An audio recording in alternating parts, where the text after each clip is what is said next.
Dude, Carl's not here. It's pretty wild. We should start the show, I think. Okay. WATP. You see, this is a we just do it kind of show. Episode 625. Are you a boner guy? Oh, I was a boner guy. You know what? I miss penis. What are you talking about? I'm the one who should apologize. Is it going to be absolutely riveting? Is it going to change your life by any stretch? Probably not, but it's going to be at least entertaining, okay? By the way, for those people that are in the back, remember to shut the fuck up. Cuz-a-roo, slap-a-rooney. It's showtime.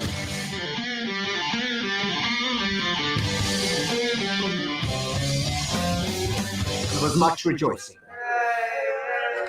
WATP. WATP. Hello, Helga Maniacs, Cuz-a-roos. Welcome to another episode of Who Are These Podcasts, the only show that doesn't give a fuck about your feelings. I'm your host today, Adam Busch. I've officially jumped the shark, filling in for Carl Hamburger, Hamburger, and while he is on assignment in Dallas, here's hoping that anyone planning on taking photos of Carl has a clear shot of him. With me today is a man that I had to fight for after being told Christian Blatt was the only available option. Vinnie Paulino is here. Hola, creepos. So glad to be here with you today. I'm excited to be here. It's going to be a fun time. We had some very deep conversations in Vegas, I thought, that showed another level of Vinnie Paulino. I hope is on display today. You telling me to behave? No, I'm not. Quite the opposite. Great. Producer Chris is here, too. I'm happy about that. Hey. As always, is a man who claimed he never wanted the Carl chair. Never. Not at this time. Producer Chris is here. How are you doing, Chris? I'm doing great. Thanks for having me.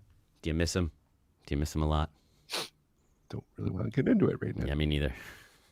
Please go to whoarethese.com. That's where you can get our email address, voicemail number, link to our subreddit, link to our Discord server, link to our merchandise, link to our YouTube channel, and link to a Patreon and Supercast featuring 2 exclusive bonus episodes. You can watch the unedited live shows whenever you want, or even better, watch us live in Boston on June 21st. I believe the show is sold out, but they just released 12 more tickets for the City Winery. It's with Dick Masterson. Got the whole crew from WATP is going to be there. Johnny, the audio engineer, is going to be there. We encourage our listeners to give us a 5-star review on Apple Podcasts and then shit all over us in the comments section. So, Today on please. I was just going to say, how excited are you? This is going to be your second live show. Yeah, it'll feel like a real one because that was a Melton thing. This will be more of a WATP thing. I'm very, very excited for it. Sweet. Sorry, I didn't Nothing planned. Nothing planned. Train of thought. I'm just excited for it because the live shows are incredible, especially the ones with Dick. Those are usually the craziest and the most wild. Yeah, it usually has like 40% more shouting than the regular show. That's true.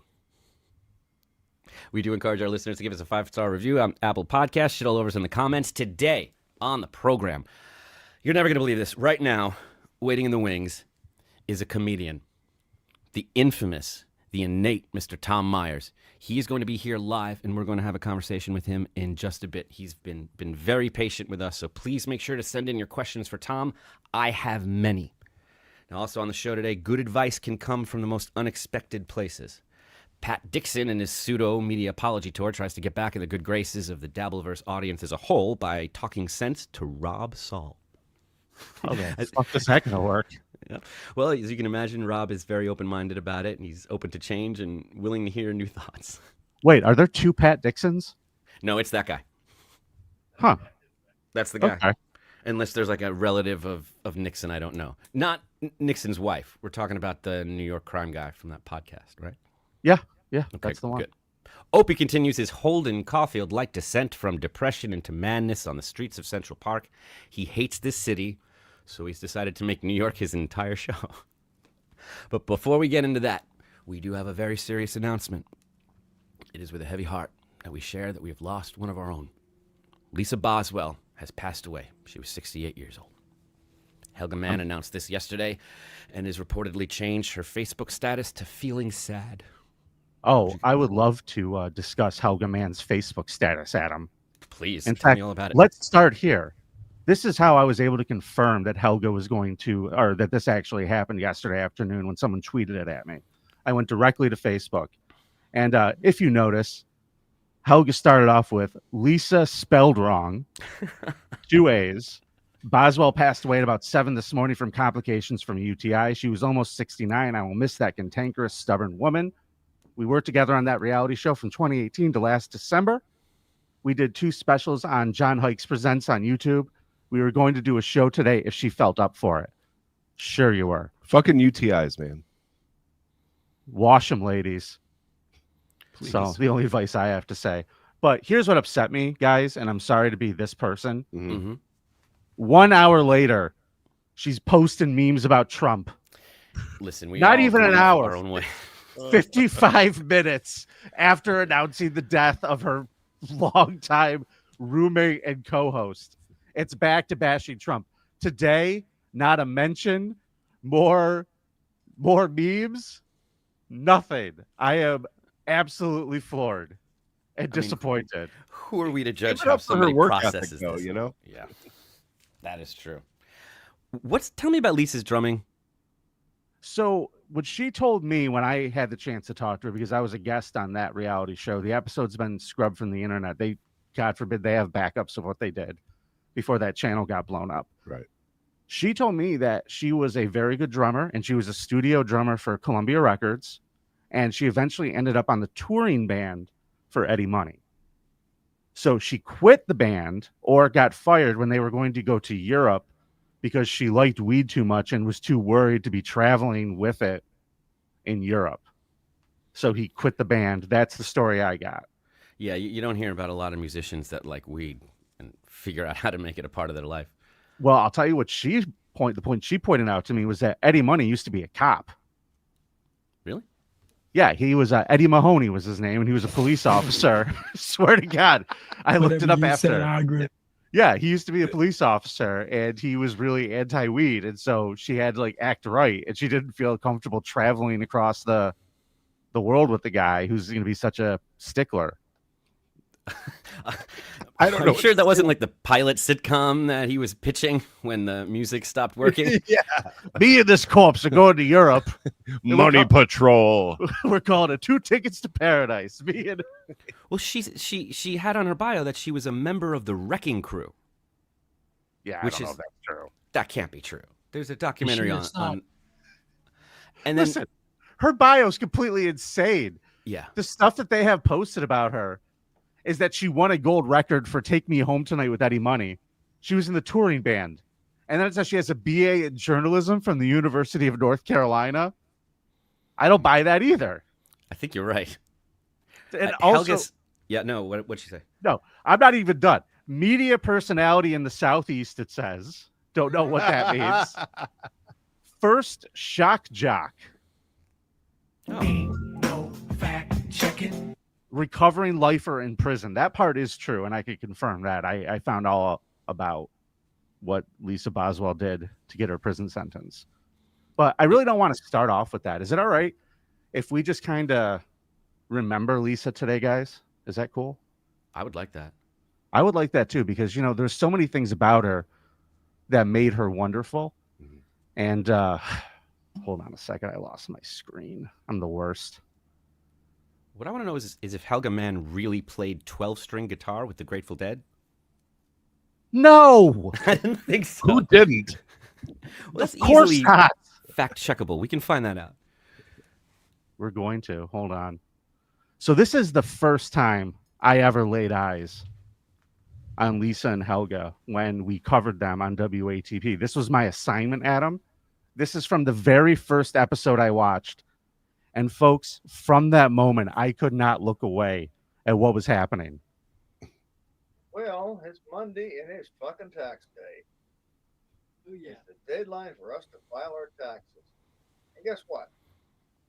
It's the 5th year and I haven't filed. This was a we need our mics. Be yourself, okay? Basically, we just say, keep it. We pay money Yeah, into the system. I have not filed my taxes in 20 years. It's been since I've been in prison. It's been It's not worth the stress, sweat, and hassle when you're a senior citizen on a fixed income. How fixed is it? I have never in my life seen someone admit to being a tax cheat in the first 30 seconds of their show. And Lisa was the second she chimed in, I was sitting there waiting to find out what this person's voice was going to sound like. And then just out of nowhere, I paid taxes in 25 years. I love it. Incredible. Helga brings it up, and then immediately you're thinking, wow, they don't look like they'd be sticklers for paying taxes. And then, of course, we get the rest. Yeah. So I'm watching this show, Adam, and I am mesmerized. Not even kidding you. This is the next clip that really caught my attention because it seems like when you start to watch the relationship here on the show that we all fell in love with, they were always in two separate worlds. In my line of work, the various things I do, I get to know a lot of people. I got to know a lot of people, and a lot of them were dependent on me because if they had an expensive foreign car, guess who was doing half the maintenance on it? Lisa. I'll tell you. There's no way. Because if you're on trial for something, you have people that are. Just for chronology's sake, is this Lisa now? This is Lisa in last April 2024. Okay. So it's older. Yep, just a little bit older. This is where we first met her, just last spring. Like, it was literally a year. Wow. The rise and fall of Lisa and Helga. But this is really interesting here. Crime, you're fucked. You are fucked. Yeah, we missed the cue on that. Sorry, guys. You're fucked. You are fucked. She's right. Witnesses to that crime, you're fucked. You are fucked. Yeah, what she's pointing out is if somebody comes and testifies and says they saw you do something, you're fucked. So now I'm completely enthralled by these two. I want to know more. You know what I mean? You ever go down that hole where they're just giving you, this is like the best type of television show where they're like reverse engineering the storyline to you. Right? So here's more of it. Oh, when I was in court, when I had my trial in 1999, you know, that's the last time I saw my son, my wife. In court. No, yeah, in 1999. In court. 25 years ago. Yeah. She told them you were dead. Nice lady. There's so much humanity here. Like, it's amazing. Manatee. Well, Helga's telling her the sad story. Lisa told it and then completely forgot it. If you watch her face, she's like living this sad memory of seeing her sons for the last time. And that immediately just turns into, my face itches. Right. It's incredible. It could have gone on for hours, but. What's the opposite of chemistry? This. Yeah. That reality show with Helga Man and Lisa Boswell. They have no ability to go back and forth with each other at all. It's like a rule. I can't acknowledge what you just said. And I'm having a hard time understanding that she's not dead right now in this video. Right. Yeah. All I can see is that poltergeist God is in his holy temple guy with the hat on every time I look at her. Well, I love the way Dick Masterson described it at the Las Vegas show when he saw her for the first time. He was like, it's Fire Marshal Bill. Yeah. Like, it's a really unfortunate delivery. I noticed early on that, look, it's a deep pull, but Neil from The Young Ones, the hippie. Okay. There's a lot of that going on. All right. So, how do I put this? In this clip, all my stuff's hidden. I want someone to FOIA the information from this trial. I am so fascinated. Yes.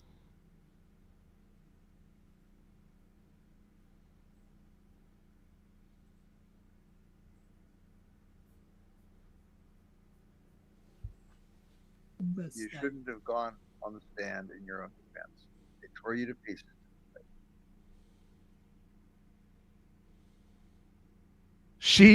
Would you like to know what she did? Sure. because this is what she talked about. She talked about, this trial. She saw her kids for the last time. People came and testified against her. She was fucked, and the only reason that she went to jail is because they had nothing. But then when they went to trial, all the evidence came out. It's completely bonkers. She got busted from going around and stealing women's clothing from their houses during the day while they were home. And then giving them to homeless women that needed them? No. No. She stashed them all at this house a county over that was like an abandoned house. And she was going there after she would steal stuff. What she would do is she would steal like women's clothes, their underwear, makeup, perfume, put it into a pillowcase, leave with it, take it to this house, and was like setting up a dressing room or something. I don't know what, Lisa was up to at that Best point. case scenario, that's what she's doing. So that could go in a lot of different directions. They actually gave her a nickname in the press. They called her the Pillowcase Bandit. Pillowcase Bandit. That is dark. Well, I host the Creep Off, Adam. So here's what happened next. They get a tip that someone's going in and out of this house, and they go over there and they look in the windows and they see all this women's clothes. They know there's a big situation. All the clothes are missing. So they set a cop outside waiting. And I actually have pulled the information from the indictment on what happened. Wow. At approximately 10:30 p.m. on August 25th, 2001, was in 1999, a man drove up to an abandoned house. The lieutenant observed the man, who was later identified as Boswell, stop the vehicle and turn all the lights off except for the interior light. As the lieutenant approached the vehicle, he saw Boswell bringing different items out of the vehicle and chucking them into the woods. When he turned his flashlight on Boswell, Lieutenant Dukes observed Boswell with his pants down around his ankles. He had something in his hand wrapped around his penis, and he was using that to pleasure himself. He was throwing things out of the vehicle into the hedges and also onto the ground. The lieutenant identified himself as a police officer. Boswell ignored the command, continued his activity. I'm almost done. And kept reaching into the vehicle to throw out items, including a knife and a crowbar. Oh. Right in front of the cops, still whacking it and everything. As a result, the officers threw Boswell to the ground, handcuffed him, and placed him in investigative detention. While laughing their asses off. Yeah, I can see why she would warn against witnesses. Yeah, they had no evidence on me except for a house full of evidence on me. Like, that you drove to. You were throwing out stuff. I actually have an audio recording of the cops on the scene when they first saw Lisa get out of the car. Oh, boy. Yeah, that's amazing. Unfortunately, now, this is a lot of burglaries. What she was charged with was burglary in the first degree, which is a felony in that part of North Carolina, and she was sentenced to life in prison without the possibility of parole for that. Wow. So the part of her saying she was a lifer is absolutely true. She went to prison. It was going to be there forever.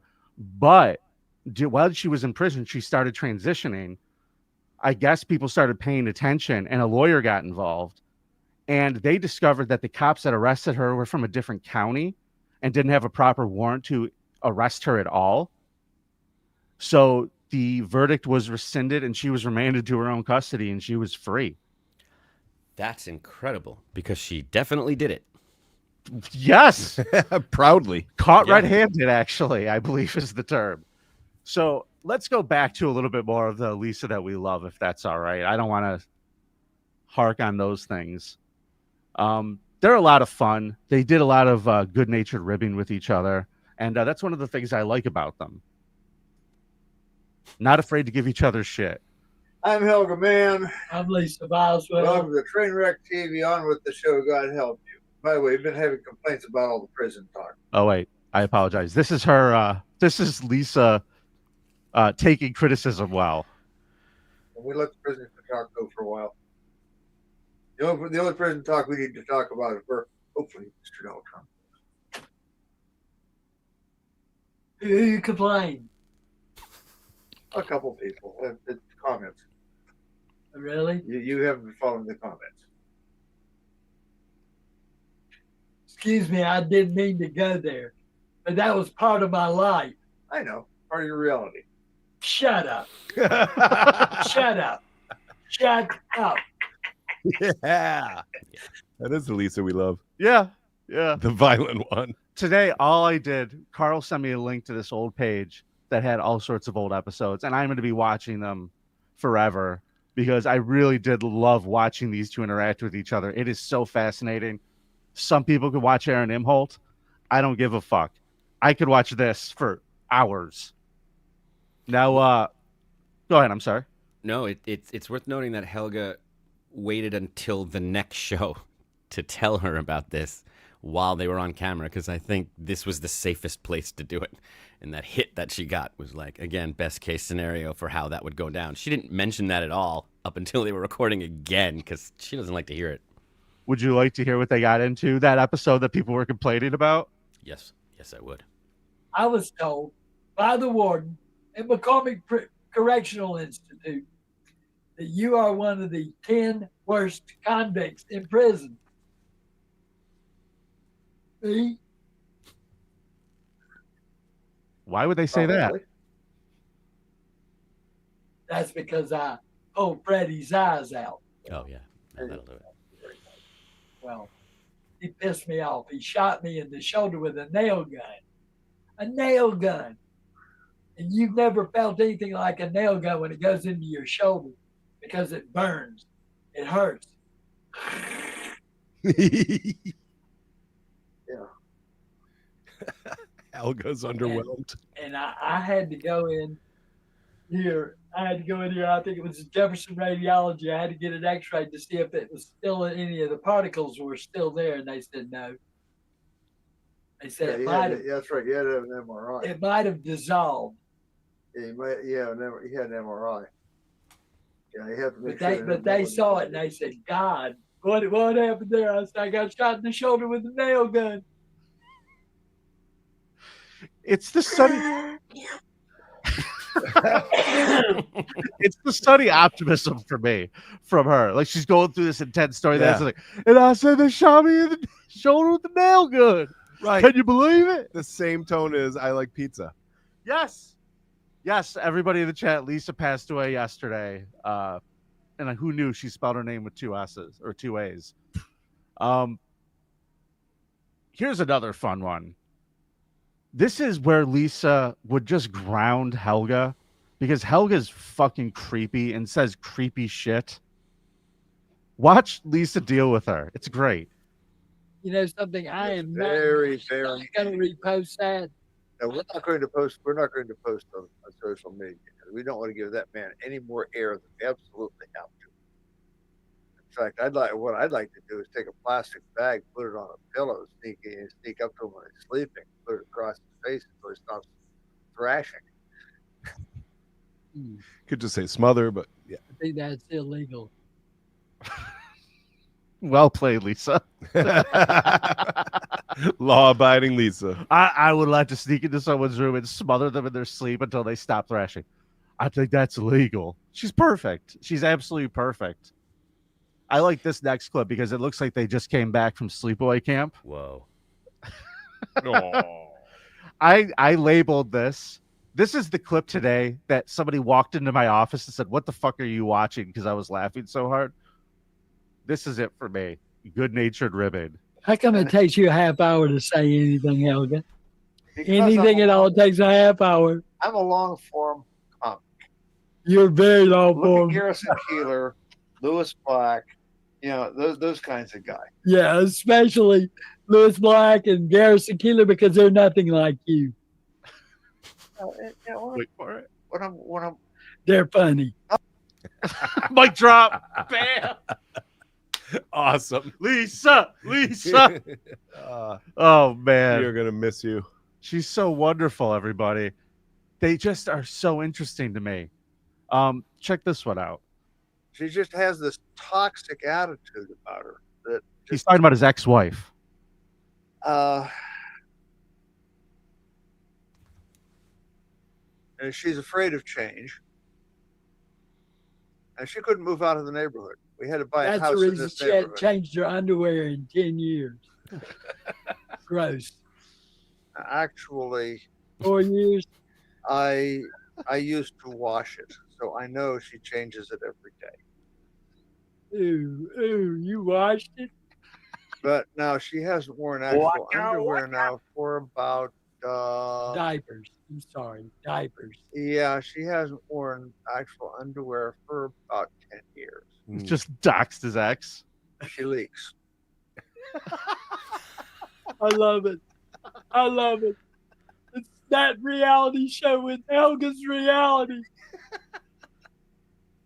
Oh man, I love her so much. I'm so sorry she's gone. I know. It's like I'm if Jim so Carrey played Garth from Wayne's World. Skull. They said the show is based on Wayne's World, so you might be right. Oh, it is. It is. Yeah. This clip right here, folks. I want everybody to know that this is how I am going to memorialize Lisa Boswell personally. This is the best intro I've ever heard, and will now be incorporated into the opening of every episode of The Creep Off in her honor, in her memory. Holy shit, is this great? Welcome to Friday Slumber Party on That Reality Show. And today, if you're a kid, don't get on here, okay? See, that's how you do a disclaimer. Okay? You tell the kids to get out the fuck off the damn page. She's the greatest. She's a beautiful angel. So much love. And this is one of the last sign-offs I could have found from her. So I just wanted to share it because it's kind of sweet. And it made me think it's a nice memory. Anyway, Seriously, though, we love you. We'll see you tomorrow. Subscribe to the YouTube channel. And there's your dose of reality today. The dose of reality today is yep, smoke them if you got them. We love you. Bye-bye. Beautiful. Yeah. There she goes. The sweet angel. I would like to thank All Apologies Podcast for posting this earlier. And I would like to thank ChatGPT for making that marijuana leaf cover her penis. That's what she would have Yes, wanted. thank you. That's what she would have wanted. And that is Well, how she'd Adam, like to be remembered. That's really beautiful. Well she's done. gone. I loved her. And I'm thinking that there's so much stuff that's still there that could be mined. And just, fuck Helga. Let's just go back and watch this shit for Lisa. We'll post the link to go back and watch these. They're amazing. What are the chances that Helga would talk to us? Oh, 1,000,000%. Oh yeah. We She'll just talk don't to want anybody. Yeah. Okay, that's fair. She's kind of the worst, Adam. Helga's kind of the worst. I am too. Maybe we'll hit it off. Listen, he you stinks. you like having conversations with people, so God bless you. Speaking of which, I think you have a segment you would like to do. I'm so excited for his first appearance live here on WATP. He's a personality. He's a podcaster. He's a political pundit. He's a lightning rod of misperception. He's a comedian. Ladies and gentlemen, Mr. Tom Myers. There we go. I just unmuted myself like a professional podcaster. Gentlemen, how are you? Thanks for having me on. We are so excited you're here, and we have so many questions. I've been sent so many questions from so many people to ask you. I have. People send questions? I find that hard to believe. It's the theme of the whole show, but for those of you who are not familiar with Tom, if there anybody that hasn't heard of you, just here's some of the things that comedians have said about you really fast. Shane Gillis said, Tom Myers is awesome. It was an honor to introduce you to his wife and that he listens to your albums on the road. Louis J. Gomez called you a killer. He said you were the most requested guest he's ever had on his podcast. And Ghost Gum wrote a piece about you that has 500,000 views. And he says that your work is the great anti-comedy that exists today. He thinks you're an Olympic athlete of that sort of thing. How does that make you feel when you hear that? Oh, I tell you what, so much critical acclaim. If I ever write a book, that's all that's all going in on my bio, on my that's going on the book jacket. Every single one of those comments. But I mean, we get a lot of good comments. We get a lot of bad comments. Shane Gillis also said that he can't tell if Tom has any self-awareness at all or if he has too much self-awareness. There's definitely no in-between, though. Louis J. Gomez also said you were the least successful guest he's ever had on his podcast. And Tim Dillon said that Tom Myers looks like a Make-A-Wish kid who never died. So I guess my question is, how do we process the good and the bad together? I mean, well, the way I process it is I just don't give a shit. Okay. Like I haven't cared really for a long time. Yes, I know that there's some acclaim out there. It's positive. Some out there that's negative. I take it all. Some of the negative ones, believe it or not, I actually find quite amusing, and others, it's just fun to. What do you mean by amusing? Go after them. What do you mean by amusing? I mean that I sort of want to go ahead and acknowledge it and just go after it and just go ahead and respond to it in my usual chipper self. So that would not be ignoring it at all. That would be letting it affect you and retaliating head on against it. Well, some of them I ignore because some of them are just shit. But then there's others I don't. It's like I pick and choose. It's almost like I pick and choose. Like whenever I'm invited on some shows, I pick and choose which ones I want to do. Like I go ahead and I weigh the pros and cons. Like, is this going to benefit me? How is this going to hurt me? And then I just make an educated decision. So what went through the process of deciding whether to come on WATP or not? The fact that I got on a lot better with you on Hughesy's show that I thought I would. So, and then you sort of extending the invite to come on, and I thought to myself, okay, I really have. Maybe I have nothing to gain. I don't know, but I certainly have nothing to lose. So why not? Okay. Well, if there's nothing to lose.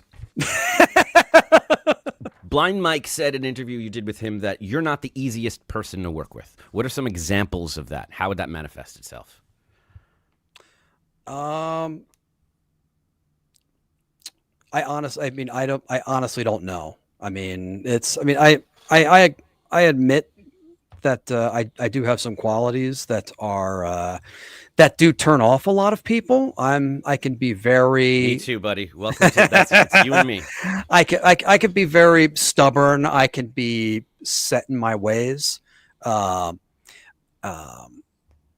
I have this sort of like bullshit meter in my head. Like whenever I think someone's getting ready, whenever I think someone's just fucking with me, or whenever I'm being trolled, and then if I go ahead and respond as such, then that I'm being seen as difficult or or not funny, thin-skinned. But it's like I go ahead and like everything that comes my way, I just process it all the same way. And I react some ways to I react to it in some ways and some to another. You trolled Aaron Imholt pretty hard, eh? It was just something to do. I wanted to see if I could do it.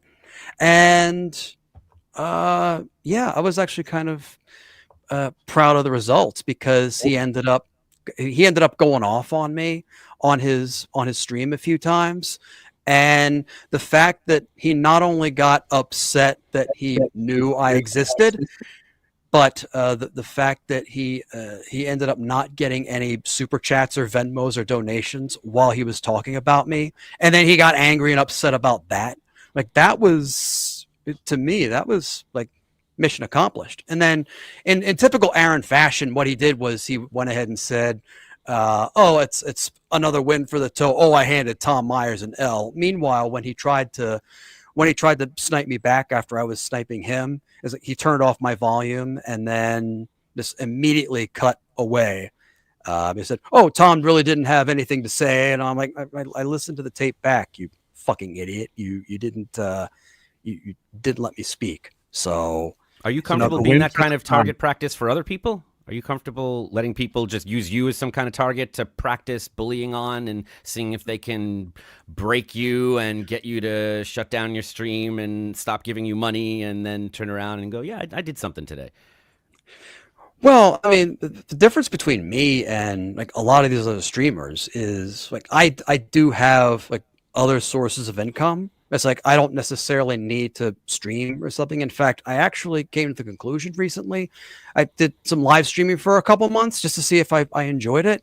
And after a while, I got kind of tired of it. I mean, I liked interacting with some of the chatters that came in. Like that was pretty much the uh, my favorite part of doing the live stream. The So I might friendship, start. having some friends to talk to. I mean, I have friends, but it's just like having people. I didn't say you didn't have friends. I was just trying to understand the appeal. You said that. Well, I guess it's like this. I have a really bad sense of direction. When I get off the freeway and I got to get back on, I have a sense that tells me what direction to go. There's like a feeling, and that feeling is always wrong. I can count on it. That thing. How do you know if your gauge is wrong? Like, how do you know if something's funny or not, or too mean, or how do you know what makes a good joke and a bad joke outside of the audience to you? Well, the first gauge is, do I think it's funny? And it's like if I don't think something's going to work, like if it doesn't make me laugh, then I just don't do it. And then the ultimate test is, of course, does it make like an audience, like a room full of strangers, laugh as well? And then if I try something and if it gets an immediate reaction, great. If not, I go ahead and try it again, tweaked. And if I just can't tweak it, then I just say, okay, fuck this bit. Like a lot, I'd say like all the stuff I've written, I'd say like 99.9% of it like never makes the final act that I do. That's a lot that I do on stage. I mean, listen, I'm open and honest about it because I write a lot. So like I sit down, and like I write. I do the traditional like pen to paper type deal. So it's easier for me to remember some of the stuff if I go ahead and write them down. And then some of the stuff I won't use for the stage. If it doesn't work for the stage, okay, does it work for the podcast that I do? Does it work But for you don't Tom like doing Myers the versus podcast. the rest of the I was world? going to ask you about that. You said it, and I have it here. You don't like doing the podcast. No, You I don't hate like it. doing. I don't. I didn't. I got tired of doing the live stream. The podcast, Tom Myers versus the rest of the world. That's actually what I enjoy doing a lot more. Hey, Tom. I'm sorry. Can I just ask you a question about your Sure, yeah, your, absolutely. how you were writing, Mhm. your writing style? You said that you scrap about 99.9% of it, and I get that because sometimes you self-edit and you look at your stuff and you go, obviously, I'm not even going to bother with that. But I've watched all of your specials, seen all of them. I've listened to your show, and it seems to me like you write so much that you don't take the time to polish jokes. Do you feel like that's valid? No, because I like every single album that you've listened to, the stuff I've worked on has actually done well, and has been polished, has done well in front of audiences. So I've never heard you receive a criticism of your comedy positively. well, there's criticism, and then there's just reporting. There's just going back at what's a factual inaccuracy or a misperception. Please don't think I'm trying to insult you. Obviously, I'm trying to just have a conversation with you about stand-up. So I guess I would follow that up by saying, like, I've noticed that you take a bit of time. You use a lot of words. Word economy doesn't seem to be the most important thing in terms of your style of telling jokes. Would you agree with that? I'll agree. I'm not exactly the most concise person. I'm not exactly the most concise comic. I'll go ahead and I'll go ahead and concede to that. But the jokes that I've done for on the albums, like apparently, like if they didn't do well at all, I would just cut them from the final edit, or like if the room was particularly off with one particular joke, like that's happened a few times. You think like, oh shit, I didn't want that to happen. Then can I just reconcile my first and second thing? I just wanted to explain what I meant by not polished. a word economy sometimes is very burdensome when you're listening to what you're delivering and trying to get to the punchline. So when I say not polished, that's kind of what I mean by that, because I feel like how long you've been doing comedy, a very long time, and I just feel like it's either a style choice or you don't get that it's hard for people to listen to. So I'm just curious what your thoughts are on that.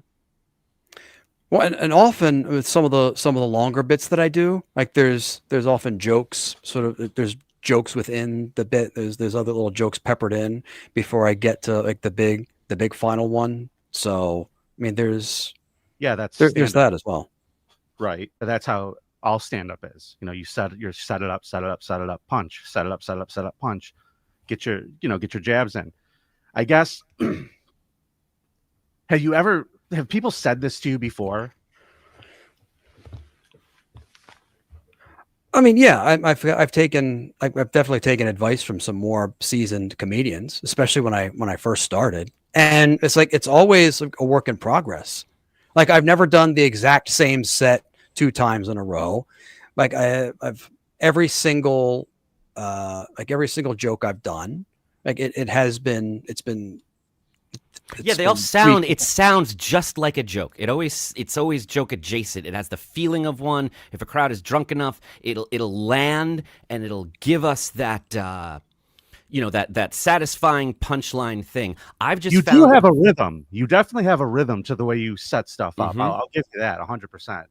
That is, even when the joke, written down is clever, is sometimes missed by the movement or the energy or the prowling that sometimes doesn't match the delivery. It gives off the vibe that the person you see in your head is not the person we see. Like I feel like you see a kind of what's his face? The Lenny Bruce, Bill Hicks kind of prowling the stage, darker character, but it's very much a young Mormon.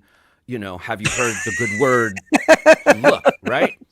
Yeah. And the quote unquote prowling, I just like walking around on stage because that sort of eases the. It's absolutely the letting go of tension, right? Which is what I've done it. I've done it. A self-soothing kind of thing. I've done it where I've stood in front of crowds and I've just been gripping the microphone like this, and that's also bad. I've felt kind of very, very, very stiff and not myself. Really, I'm just being myself on stage, and like a lot of people seem to like it. Otherwise, I wouldn't have kept doing it.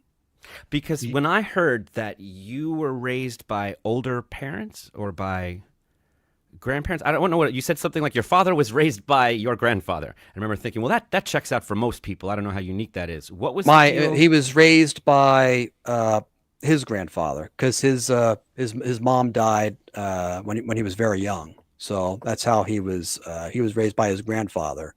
And that was the story about the inflection, the Irish accent with my great grandparents. But no, my parents were both. I was the youngest of 3 children, so my parents were kind of older. They're both still around though. And did they take you to a gravestone and say, "Someday, son, this will all be yours"? That is half true. I kind of played it up for the bit. Like there is a family plot where and they did take me to see it, because one of my hobbies is I study my family history, so I go ahead and visit a lot of these places. So the bit stemmed from that. I have a couple questions from the chat that are just real fast. Do you mind if I just yeah, sure. Let's do some questions. Can I throw one out there? What's your home Please club? do the first one. What's your home club? It was the Lou Costello room in the upstairs at Zissimo's. They used to do regular comedy shows, but that's since closed, unfortunately. Like a restaurant? It was a comedy club that was right above a place called Zissimo's. Like they did regular comedy shows. They held the Charm City Comedy Festival there when they held it, but it was closed down, which is a shame. The other clubs in the Baltimore area are Magooby's Joke House, that's in Timonium. Sully's Comedy Cellar. It used to be Tracy's years ago. That's great. Do you know what Vinnie does for a living? Do you know what his job is outside of podcasting? I imagine you're going to tell me. Sure. He books a comedy club in New York. So he might know a thing or two about it. And I thought it was funny that he was the one guy you were like, we can't have him on. I mean, there's a legion of people that would agree to go on if Carl's not there. But you were the one to say, Vinny, that's too much for me too. So I thought that was interesting because I would say it would be a wrong instinct. But they're asking in the chat, how often do you go to watch a show that you're not on? Like how often do you turn on the YouTube and watch other people's shows? Oh, a lot. Like especially if like some friends of mine post stuff as well. Like some other comics, such as other comics that I do. My friend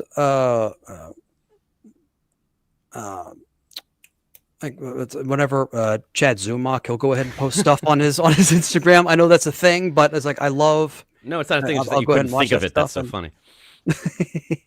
Like go to is there a other club in town you could go to and just go watch a show if there's somebody you like? Do you go do that often? Yeah, how often do you do that?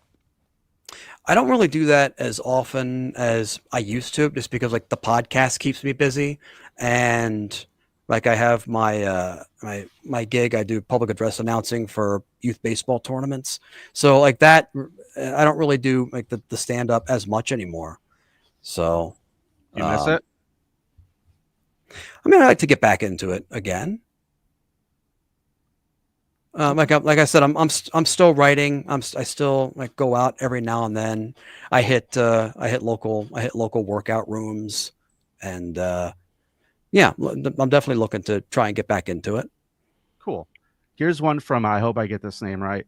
Arkansotopes Theorem, $4.99. Thank you, sir. Tom, do you think teaming with WATP early would have been smarter than lashing out, or was distancing yourself first and joining later the better move? We are going to find out, Mr. Theorem.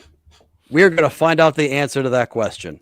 Well, no, I think it's like it's one of those things also where it's like they say the anticipation of something is better than the thing itself. Like once it happens, like what is it that Chinese proverb? The point of the journey is never to arrive, or something like that. I don't know what that means, but I know there's a sense that you want your fans to be one way. You want them to, you want to dictate how they enjoy you. And I feel like there are good comics, there are great comics, there's a lot in the middle, but you seem to offer something that's undefinable that people can't find anywhere else. And you deny that part of yourself, you deny the people that enjoy it, and you pretend it doesn't even exist. And it's kind of a game we all have to play. That's riding that line of, are we allowed to enjoy you for what we enjoy you for? Like for me, it's everything you said. You're like, yes, I'm either pacing manically or I'm standing still. It's all just tension to me. And I love that because that's really hard to find. Even now, the fact that like I've pointed out multiple times there's that green hue around your head and you're like, no, that's how we do this. That's how I work a green screen. Well, that's it's something I didn't quite say that. I said I've been working on it. Like I've been trying to tweak it as well. Not very well, admittedly, but no, you know, I do have I have a life outside of podcasting, which, you know, thankfully nobody said you didn't. Nobody said you didn't. Are you dating anybody? Are you dating anyone? Today? No. Do you see that, Rob Saul? That's all you got to do. It's really easy. It doesn't take much. You just answer the question. Jesus Christ. Well, thank you for telling me I'm more concise than Rob Saul. I'll go ahead and I'll include that on the. We take our victories where we can find them. Have you ever had your heart broken, like real bad? Because I know I have. Oh, of course. Yeah, what was that like? Can you tell us about it? Oh, I can go back to asking about your parents' grave.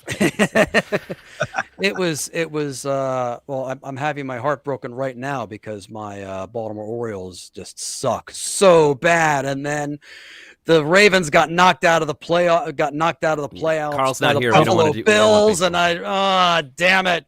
I know a lot of Bills fans. They take a little victory lap on that one, but I mean, Bills, Tom, fuck the Bills.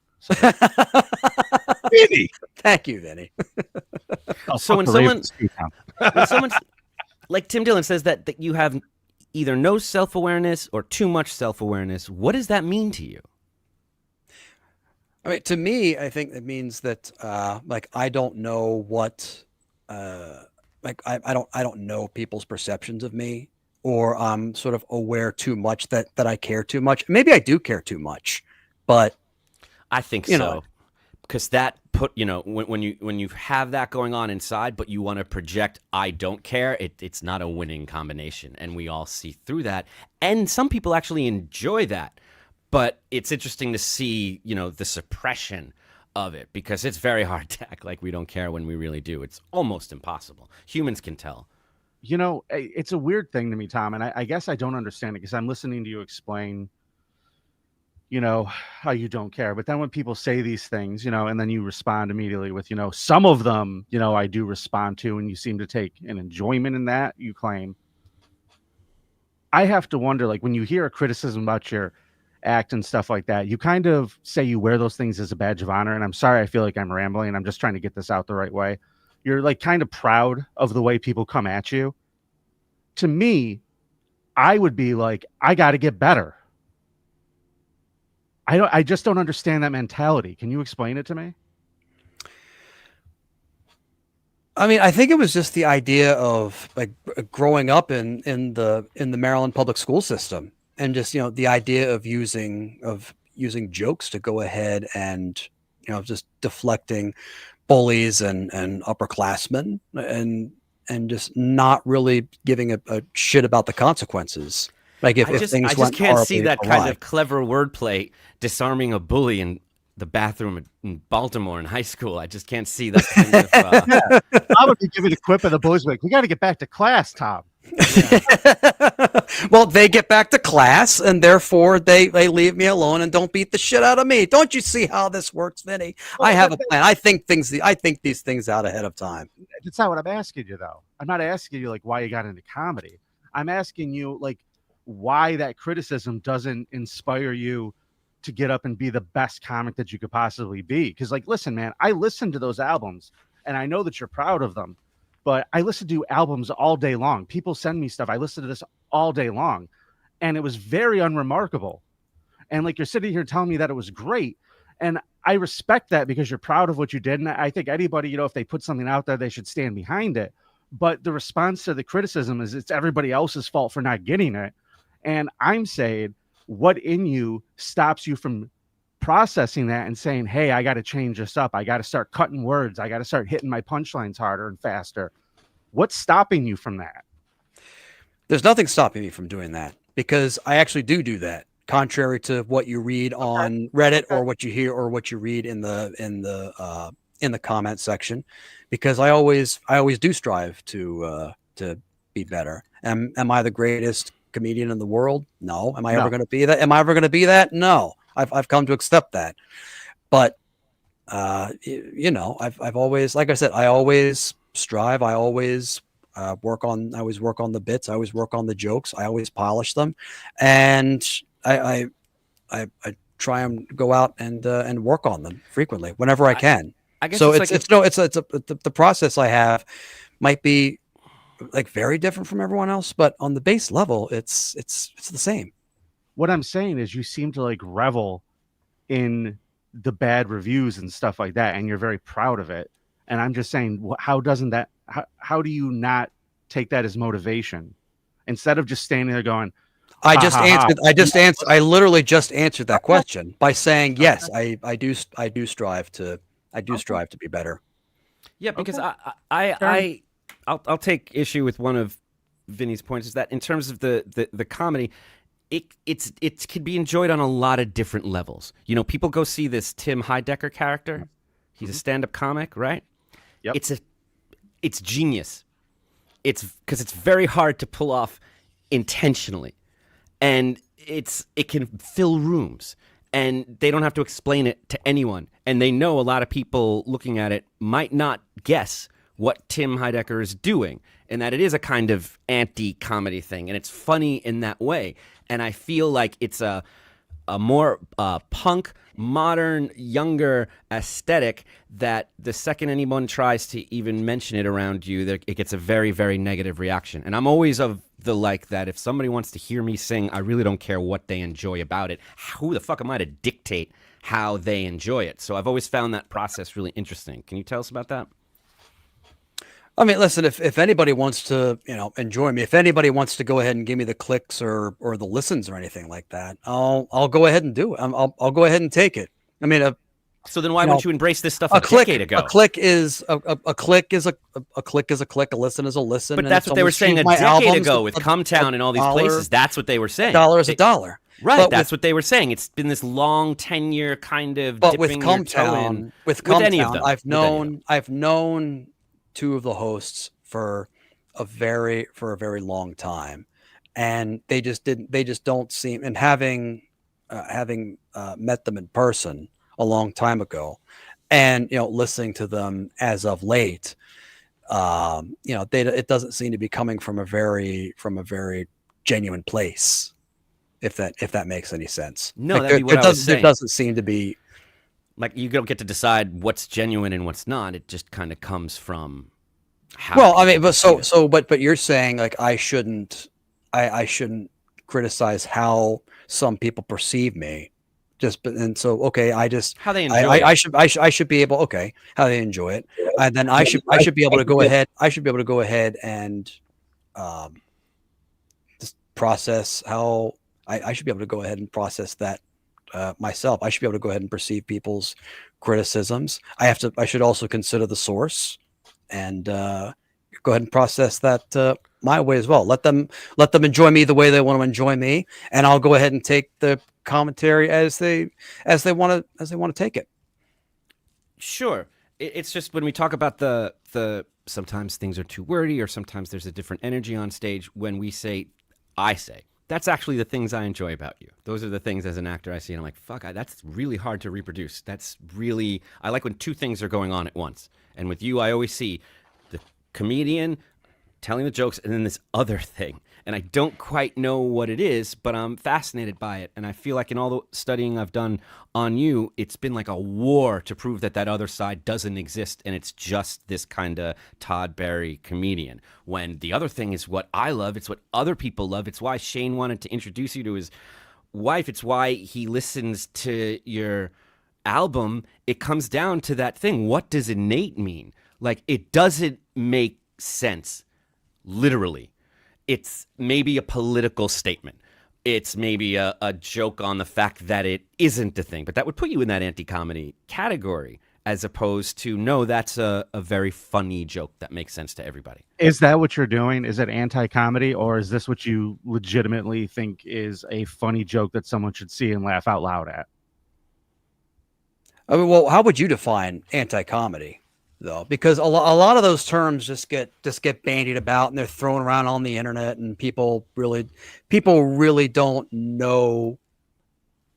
People really don't know what words mean when they get thrown around. So no, I think everybody really has a clear understanding of the English language, especially writers and comics that put themselves out. Like, a lot of these people consider themselves writers first and then comics.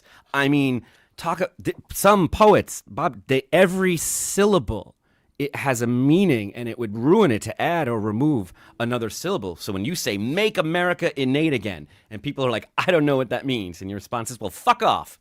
It feels like a dead end. I've never I'm said paraphrasing. That. In fact, I've answered that question on podcasts numerous times. And the answer is? So, the answer was, it was like looking within oneself to find out how to make America great, instead of just looking for external stimuli. And that's a joke. And it was also just something that rhymed with great. And right. I knew there was something that would. That's what it was spelled to us. And it was something that would never ever be copied. There goes Ryman Tom. So. It's a great question from the chat. Do you know what anti-comedy is, Tom? Do you know what they mean by that? Like, I know folk music and anti-folk music. Folk music is like what you think of when you think of Bob Dylan, Mumford & Sons. Anti-folk would be a much less melodic, a more punk but with kind of lo-fi sound instruments. It's a different thing. They're both well-respected art forms. Do you know what anti-comedy is? Do you know what examples of that are? I would love to hear you explain it. It's when something is intentionally unfunny. Right. And they that's take out the joke. the funny parts. And often, that's the writing aspect of it. And often you're left with an eager comedian. Well, you know, in that a very case, eager to please comedian. In that case, if we're going by that strict definition, I would say that label is absolute bullshit. Because, like I said, believe it or not, if you go outside this Dabbleverse or Hackverse or whatever the fuck we're calling it, then you know, there's people out there who actually enjoy me, and you know, but anti-comedy is not enjoying someone. That's what I'm saying. It's enjoying it on their level. It's enjoying it the way they want to because they see something unique. They can find a good or great comic, you know, in LA and New York very easily, but someone who does what I consider what you do and people like that when it's leaned into can fill ballrooms. It can fill theaters. You could look back to guys like, for example, just like Andy Kaufman reading The Great Gatsby on stage is anti-comedy, Tom. It's really funny, kind of like when you look at it on the surface level of what it is, but when you're in the room, you're like, what the fuck is this? Until you realize what's happening and you can lean into the joke and laugh at the inflection of him reading the words, which is, you know, the mastery of it. You know what I mean? There's a way to suck people into stuff like that. Is that what you're going for, or are you just going for hard punchline jokes? I mean, I'm just doing the standard like set up punchlines, and when I go out and do them, there's people who enjoy them. Do they always enjoy them? Do some of them flop? Absolutely. Yep. Absolutely they do. Absolutely they do. And when the ones that do, like I said earlier, I either tweak them, and if I can't get to the point where people like them, I let them go. Because what's so unique is finding that person where they think it's funny. That's the beautiful thing to see, where the room feels one way, but they feel another way, and then we can laugh at that. That, to me, is sometimes more engaging than just regular comedy. And sometimes I see that in spades with you, and I wouldn't want to run from it, and I wouldn't want to not embrace it, and I wouldn't want to say you can only laugh at this part of the joke. You can't laugh at this part of the joke. Well, I mean, I would be respected only. First off, thank you so much, JC, for the super chat. Who me? I can't give $1,000. I'm mad. Well, you can do that 9 more times. Come on, man. Show some love for the show. Show some love for the channel. But I mean, I can disagree with your assessment about my stand-up.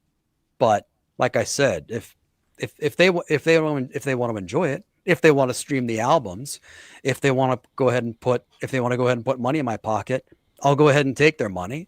And you know, if they want to go ahead and come after, I heard something about you that I couldn't go believe. ahead. I heard that you had a period where you were an alcoholic, or at least where you drank way too much. Yeah.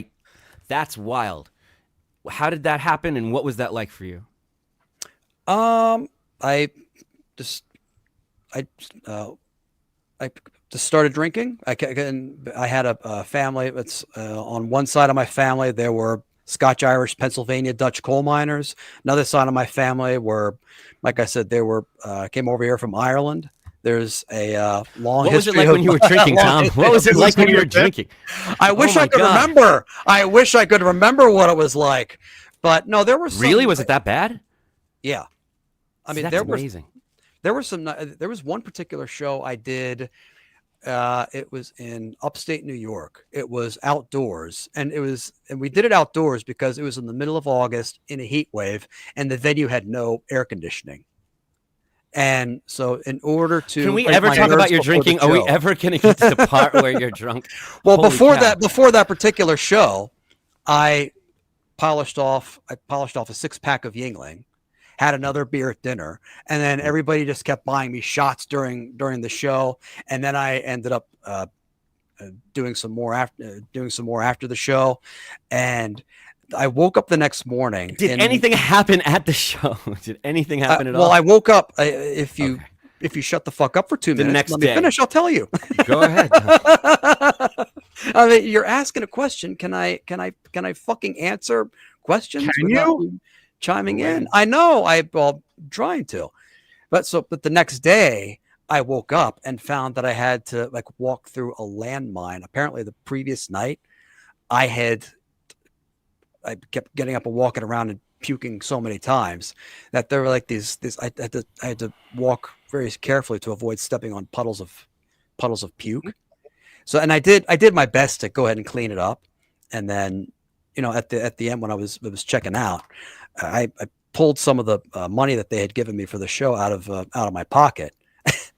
and the woman who ran this place just pulled it all out of my hand and said, "This should go ahead and help the cleanup fee." Stuck it in her pocket. And, I wasn't really in any position to go ahead and do that. So I wasn't really in any position to fight back or argue or anything because I had a wicked hangover.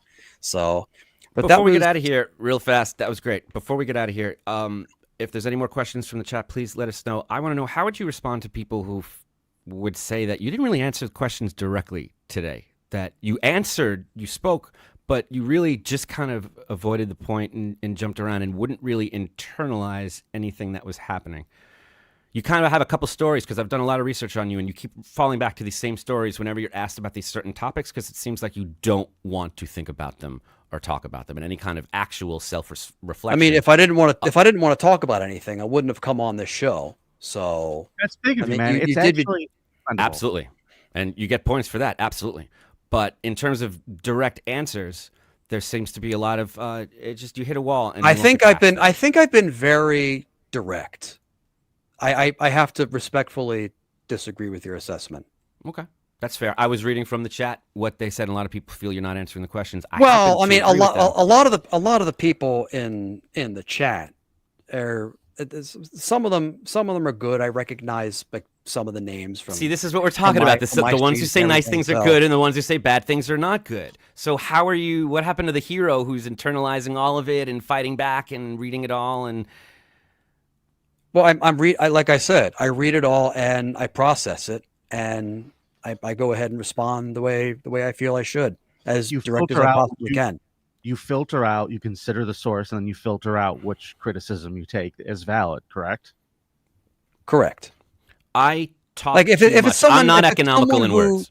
If it's someone who just reads what other people who don't know me at all write about me on Reddit, then that's how does somebody get to know you, and who gets to decide what is well enough to know you to have an opinion on it? I think you're doing that right now, Mr. Busch. And is that okay, or is that not allowed? Yeah, I mean, you could literally like trash me as soon as I leave this fucking studio right now, and I would just be like, okay, it's just I came on, said my piece. Did I change some minds? Great. If I didn't change any minds, if I didn't have any, what would be the mind? What would be the opinion to change? Like I was saying, I talk too much. I'm not economical in my words. I'm really verbose, and it's the biggest criticism I get. And every time I read it, it's just valid. Even when I am shorter, it's not short enough. I work on it. Every time I see it, I get it. What's one for you? What's a criticism you hear where you're like, yeah, I get that? I mean, well, a criticism that I hear that I do agree with is like what Vinnie was saying earlier, the word economy, which, like I said, is something I work on. I consistently work on it, like every waking moment, even when I'm out and about running errands and everything. That's what runs through my mind. It runs through my mind consistently. May I throw something at you just to help you? Just because I have the same problem with stuff with word economy. There's a really cool exercise. Do you know who Gene Perrette was? No. He was a writer for Johnny Carson, and he wrote a book. It's called The Perrette Method of Comedy, and one of the things he talks about for word economy is phenomenal. It's a great tool, and it might help you tremendously. You might want to look it up. I'm not going to get into the boring parts of it, but I think it would tremendously help you. Boring parts is my job, Vinny. Waka waka. I'm being self-deprecating. Jesus, come on. That's nothing, no problem. Listen, I give you credit for coming on. I never thought you would in a million years, Tom. Would you answer some questions from the chat for everybody, though? Yeah, sure. I'd love to. Okay. Tom, This came from the Blackcast. He gave us $1. If you would like to know what's like to be the funniest one on the screen. Oh, my bullshit meter is going fucking haywire right now. Oh, Blackcast, you card. No, he means that. He actually means that. He really does. And he's right. He's a real prick. ASC Presents gave us $5. Hi, Mint. Have you ever tried Concerta Vine's ADHD meds overall, Tom? Oh, that's from Young Clippa. Oh. Should You I ever know tried who any of that that is? stuff? Oh, no, I haven't. You ever tried Adderall or anything like that? Nope. What's the hardest drug you've ever tried? Booze, man. That's the hardest. Only booze? One. I mean, the hardest. Like, I've never done anything like recreationally. Like, I've smoked pot once and didn't enjoy it. But like the hardest thing I ever took, aside from alcohol, because alcohol is a drug, was like hydrocodone when I had my wisdom teeth pulled. And one time I had taken it, and I was getting on this real high at the same time that a tornado had struck outside my house. Sure. And I just saw shit flying past the window. I was like, whoa, this shit's great. And then all the electricity went out, and then I came to a little bit later, and I thought, oh, that was a bummer. That was a bit of a come down. Cool. Hako Burrow wants to know, when was the last time you slept with someone, man or woman? Fairly recently, Hako Burrow. And speaking of which, tell your mom I said hi and that I hope her jaw feels better. Oh, bam. I'm sorry, Hako. Thank you for the $5. But seriously, though, it's a standard go-to line. And now that you've said the joke, what's the answer? The answer is it's nobody's business. Fair enough. My personal life is my personal life, and if I actually do answer that question, then I'll go ahead and I would dox that person, and they don't deserve that. Like the idea of being with me is rough enough, but to put up with people who hear about me and come up with and put up with me and come after me to then be subjected to those to all that stuff, no. Spoken like a true poonhound. And along those lines, I think that's what we've kind of been talking about, is that I don't know. I try not to make jokes about things I don't know about. So if I'm not an avid pot smoker, bong user, I would not make a joke involving bong hit transplant. If I haven't had my heart broken or had a lot of partners, I wouldn't base my act on love and relationships. They talk about writing what you know, and sometimes the subjects feel outside of your reach, and the things you do know about, we would love to hear about, but those might be too vulnerable or revealing and stay a little tucked under. Also, like a lot of the early stuff I wrote when I was a raging drinker and like a raging alcoholic. So are you blaming alcohol for the bong transplant joke? Yes. Okay. I mean, if you really want me to explain it, then I'd have to go back to drinking. Then I have like 13 years and close to 13 years and 4 months. Because you see, to the outside, all we saw, and this is why I love you, Tom, and this is why I love this whole world, is, we said, what drug have you tried? And you're like, oh, this one, not that one. Someone says, when's the last time you got laid? And you're like, fuck you and fuck you. I don't have to answer that. Yes, I'm exaggerating, but it was yes, you're right, that was a big exaggeration. Sure, and whatever it was, you weren't going to answer it on principle. I made a funny, and then didn't answer the question because you were offended and it was too much, and then spoke about how it's your personal life and no one has the right to ask you. I wasn't offended. Forgive me. We can go over the details, but we know what happened. Answer a question. If I don't want to answer a question, then I'm not. The fact that you just one about one and not the other, it's always revealing. I'm not good. I can't say I don't want to answer a particular question. Would you answer the one on the screen right now for me? Why did you kill Tom, F, Mary, kill Vinnie, Adam, Chris, and why did you kill Vinnie? That's what everybody wants to know. I can tell you why I killed Vinnie. Damn it, you're pissing me off right now. No, I just gave you the out on there, pal. I helped you out there. Don't get sassy with me. Yeah. All right. Cupcake Corner with American Cupcake. Thanks for the 10 spot. Hey. Tom, 5 minutes ago, you said when people criticize you for being too wordy, you don't change a thing. Now you're saying when criticized, you do change Very womanly of you to contradict Scratch yourself the like last that. part of that. Just answer the first part. You don't even need the. Hey, he paid $10. I'm going to read his question. Yeah, Tom listen, doesn't need 10 to- bucks. That's what 10 Carl bucks is would've wanted. $10, man. Come on. I don't want him to You use the gotta ending give him to this, avoid man. the beginning. Answer that if you don't mind. I don't think I contradicted myself. I think I've said throughout is that I'm always trying to improve. So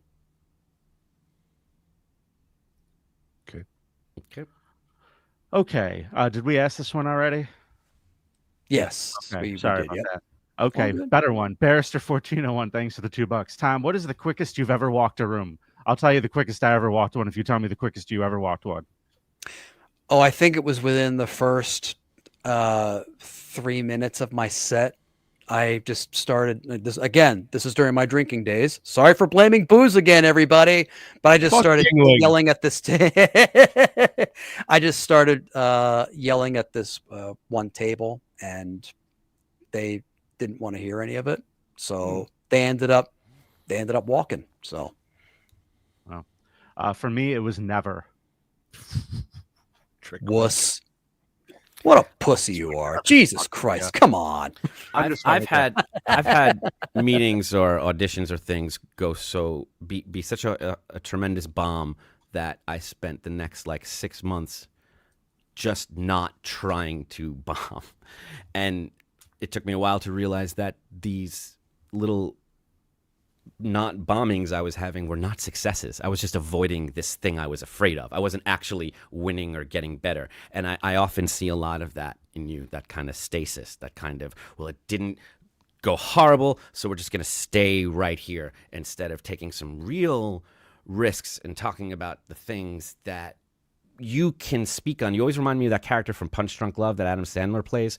And it's like, yeah, you wouldn't want to see that guy as a comedian, but if he did, I think I would have to see it. Like, I wouldn't want to miss it. And I would want to see you talking about those things, the small little things that go on in your life. Like whatever it was you wouldn't talk about when you got drunk or in your love life. Those are the things that are interesting. Have a drink and tell us about them. If you don't mind. Yeah, then nobody will see me for like a month, which I think would make, I have a feeling that would make quite a few people in this chat very happy if I did that. Kyle X, thanks for the $2, wants to know, can I submit jokes to you? 100% legit here. Anybody can submit anything. So, Tom, this is a tough one, but this is a question that I actually think is very valid, and I'd like to hear your thoughts on it.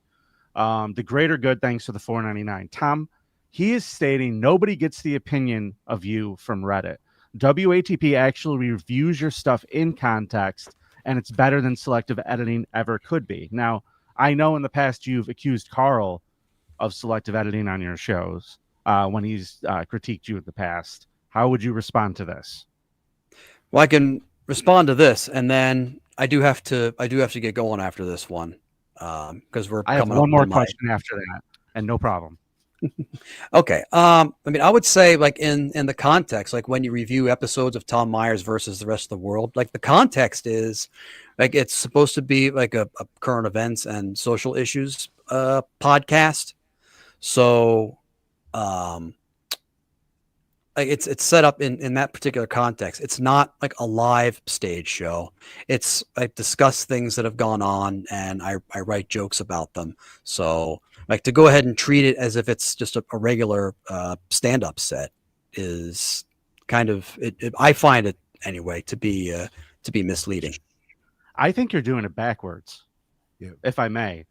I think the show that you should have the most polished, quickest jokes are the ones that are going to be out there going to a ton of people versus the ones that are just going to be in a room somewhere, in a workout room like you described it.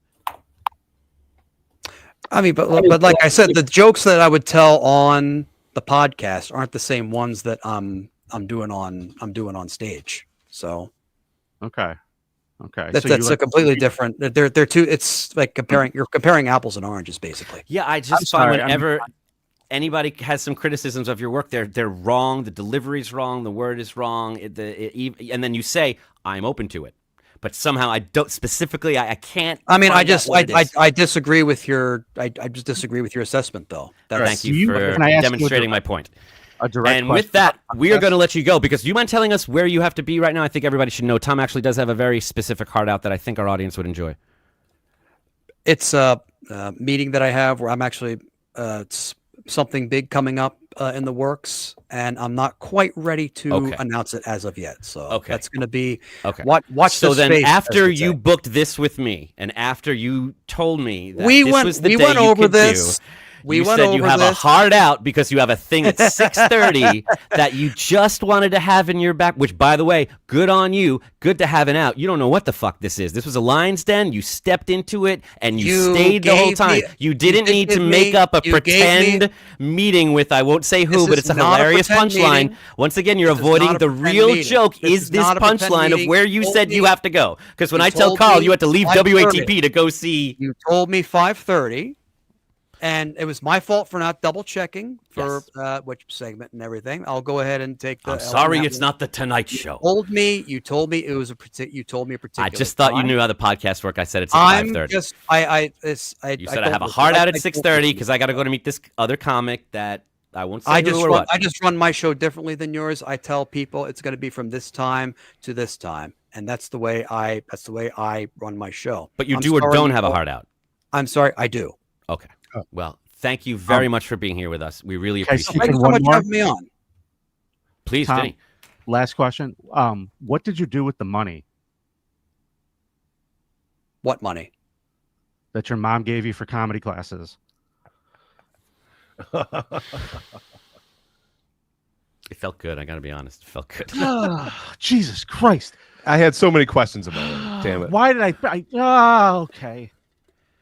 There's so many super chats. We're so backed up on super chats. We got to hit super chats, guys. Rocker B 2002. Tom looks like a Benjamin Button-esque something. KFT. Lisa is being buried ass up. Amen. One last goodbye. Amen. Rocco or B 2002. Thanks for the $2 in Lisa's honor. Nobody cares. Chaka John. Thanks for the down in the 9. R.I.P. Lisa. Great. Now Helga will never shut the fuck up. Whatever you said, I agree. You know, the good thing about Lisa passing away is that we know we are one step closer to Helga getting what's coming to her. How was that the step? Laziest man on Mars. That was the goal the whole time.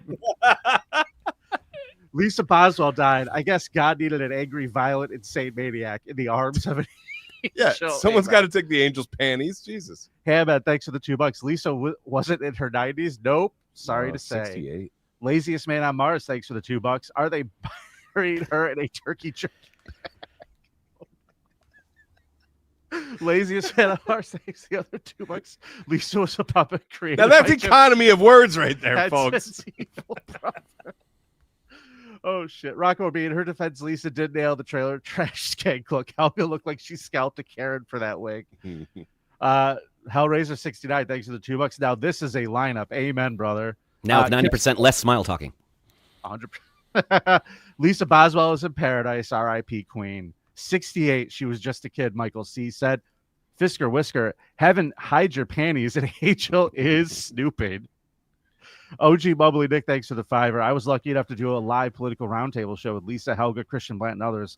Lisa told it how she saw it. No filter. R.I.P. Amen. Edward Crotchy, thanks for the $2. R.I.P. You hot mama. Lisa died of a UTI. Was she post-op? Whatever she was doing, she wasn't wiping from front to back. Mr. Blue Sky, thanks for the $50.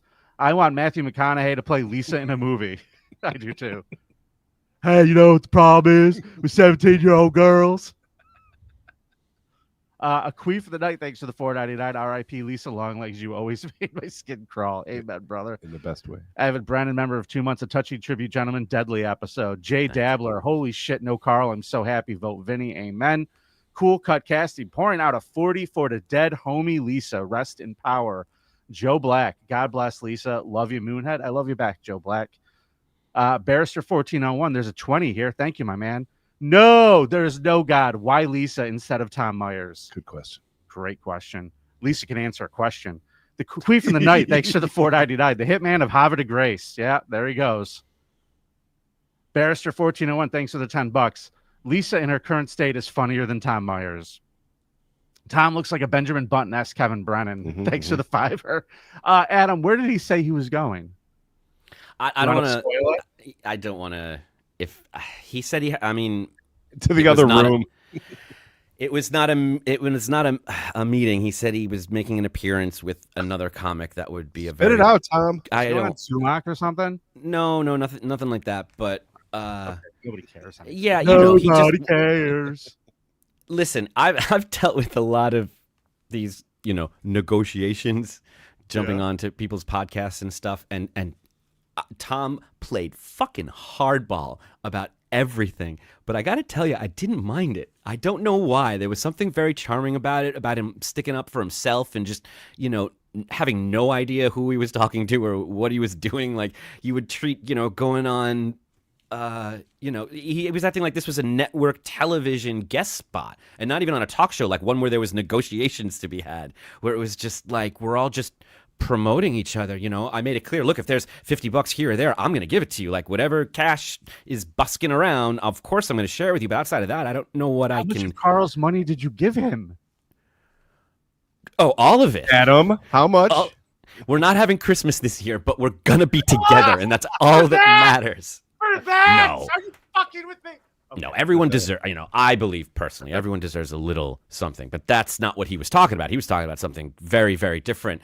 And he fought for it. He didn't get it, but he fought for it. And there was something, I don't know, I respected it. I've been going back and forth with Aussie Guy for about 2 months. I know more about his personal life and about the time differences and his family and how his kids are feeling. I didn't ask. And after that, all of this time, we still don't have a fucking date booked for me to go do his podcast. So that I find annoying. Tom, we were done in a day. It took a lot. There was a lot of insecurity, but he went for it. I respected it. It was different. So out of that, I will respect his whatever that was. I will not mention that he said he had a meeting with Dat Fan because that's not my business to disclose. Right. Do you understand? Good example. So Good. Were we too hard on him or were we too nice to him? A little of both. I think we were a little too nice to him. Okay. Barrister 1401. Thanks for the 10 spot. Vinny, be honest. Would you ever book Tom Myers at your club? Are you still trying to make a profit? The latter. Barrister 1401 again, $2. He already asked that. Yeah, we got him. We got him. Yep. Tom Myers claiming he writes comedy is like Vinny claiming he is classically handsome. I'm Rubenesque. Reverend Shit-Stained Powerful Pooper, thanks for the $2. Here's my pittance for Tom having a bong hit right now. Good man. ASE presents. Thank you, Mint. I was asked on Lisa and Helga once. They were nice to me and asked quaint questions about my being an autistic woman sex worker. R.I.P. Paulino from Mint. Yeah, I can imagine they have a lot of questions about that. I've had Helga on subreddit surfing with Cardiff and I, who, by the way, is just hanging out there. I wasn't going to bring you on with Tom Myers. You're going to blow the whole thing, asshole. Oh, yeah, I was going to blow the whole thing. Hello? Is that all you're adding to the show right now? Is that what you got? I wanted to play 2 minutes with Tom. I was going to ask Tom if he could stick around for a game. Oh, you can stick around for the rest of these super chats. Yeah. Hank Kinsley. Hey now, Tom, as a comic myself, lean into it. Hey now, Tom. Hey now. Mr. Beef Drippins. Tom's act is a soldier at your door with a flag. That's fucked up. Oh, we missed this one to ask him. Ben C. On a scale of Nick Mullen to Zumock, where are you? Please clap. And Vinny, who's funnier, SJ or Tom? Well, is Tom still drinking or not? Because I think that would have a lot to do with how funny I would find them. John is a fall down dumb drunk. I'd probably laugh at that a little harder. Tom, what's like, blah, blah, blah, blah. Yeah, Valiant effort, boys. But Tom is a zilch. We just got a couple more. No, he's not a zilch. It's just a different kind of reveal. I do want to ask Adam, were you implying that Tom's alcoholism stories are just stories for comedic purposes? I mean, I believe he had some kind of relationship with it, whether that was had a drink or not. What I was implying is that he often sounds like he's talking about subjects he doesn't know things about, which is essentially why he won't ever understand why that bong hit transplant joke doesn't work. Because in his mind, it's stoner, food, munchies. What's the problem? You're all racist. He wrote all alcoholic jokes based on what he's seen on sitcoms. Right, that kind of thing. Yeah. That's because what it there's a feels lack of life experience. Like what he was talking about, his families being so different, stuff like that. That's a man without a country. That's a guy who always felt like a little bit on the outside and was always kind of looking at everything else, but never wanted to stick his toes in any of it. You know what I'm saying? Like he's a guy who didn't want to touch the weed because he saw all the people in his family do it, but he kind of watched it all. That's a trait of a lot of comics. He smoked weed and the world almost ended. Wasn't that the story he just told us? Yep. Yes, he did. And that's the guy I want to hear about, not the guy who tosses off those words like he's a stoner or talks about love like he's a Lothario. I want to find about the guy trapped with his grandparents looking at a grave. I missed this one. Potato Butthurt. Thanks for the $99, Tom. Should we bring him back? Let's get him back so we can answer. Your butt, Tom. We'd like to know. How long would that answer take? Chris came out of his Your mom. Ask your mom and lick her fingers. I was asked not to talk. Oh, man. If Tom's BS meter worked, it should be going off 24/7. Well, I don't know if you saw. I mean, I enjoy this. I'm a terrible person.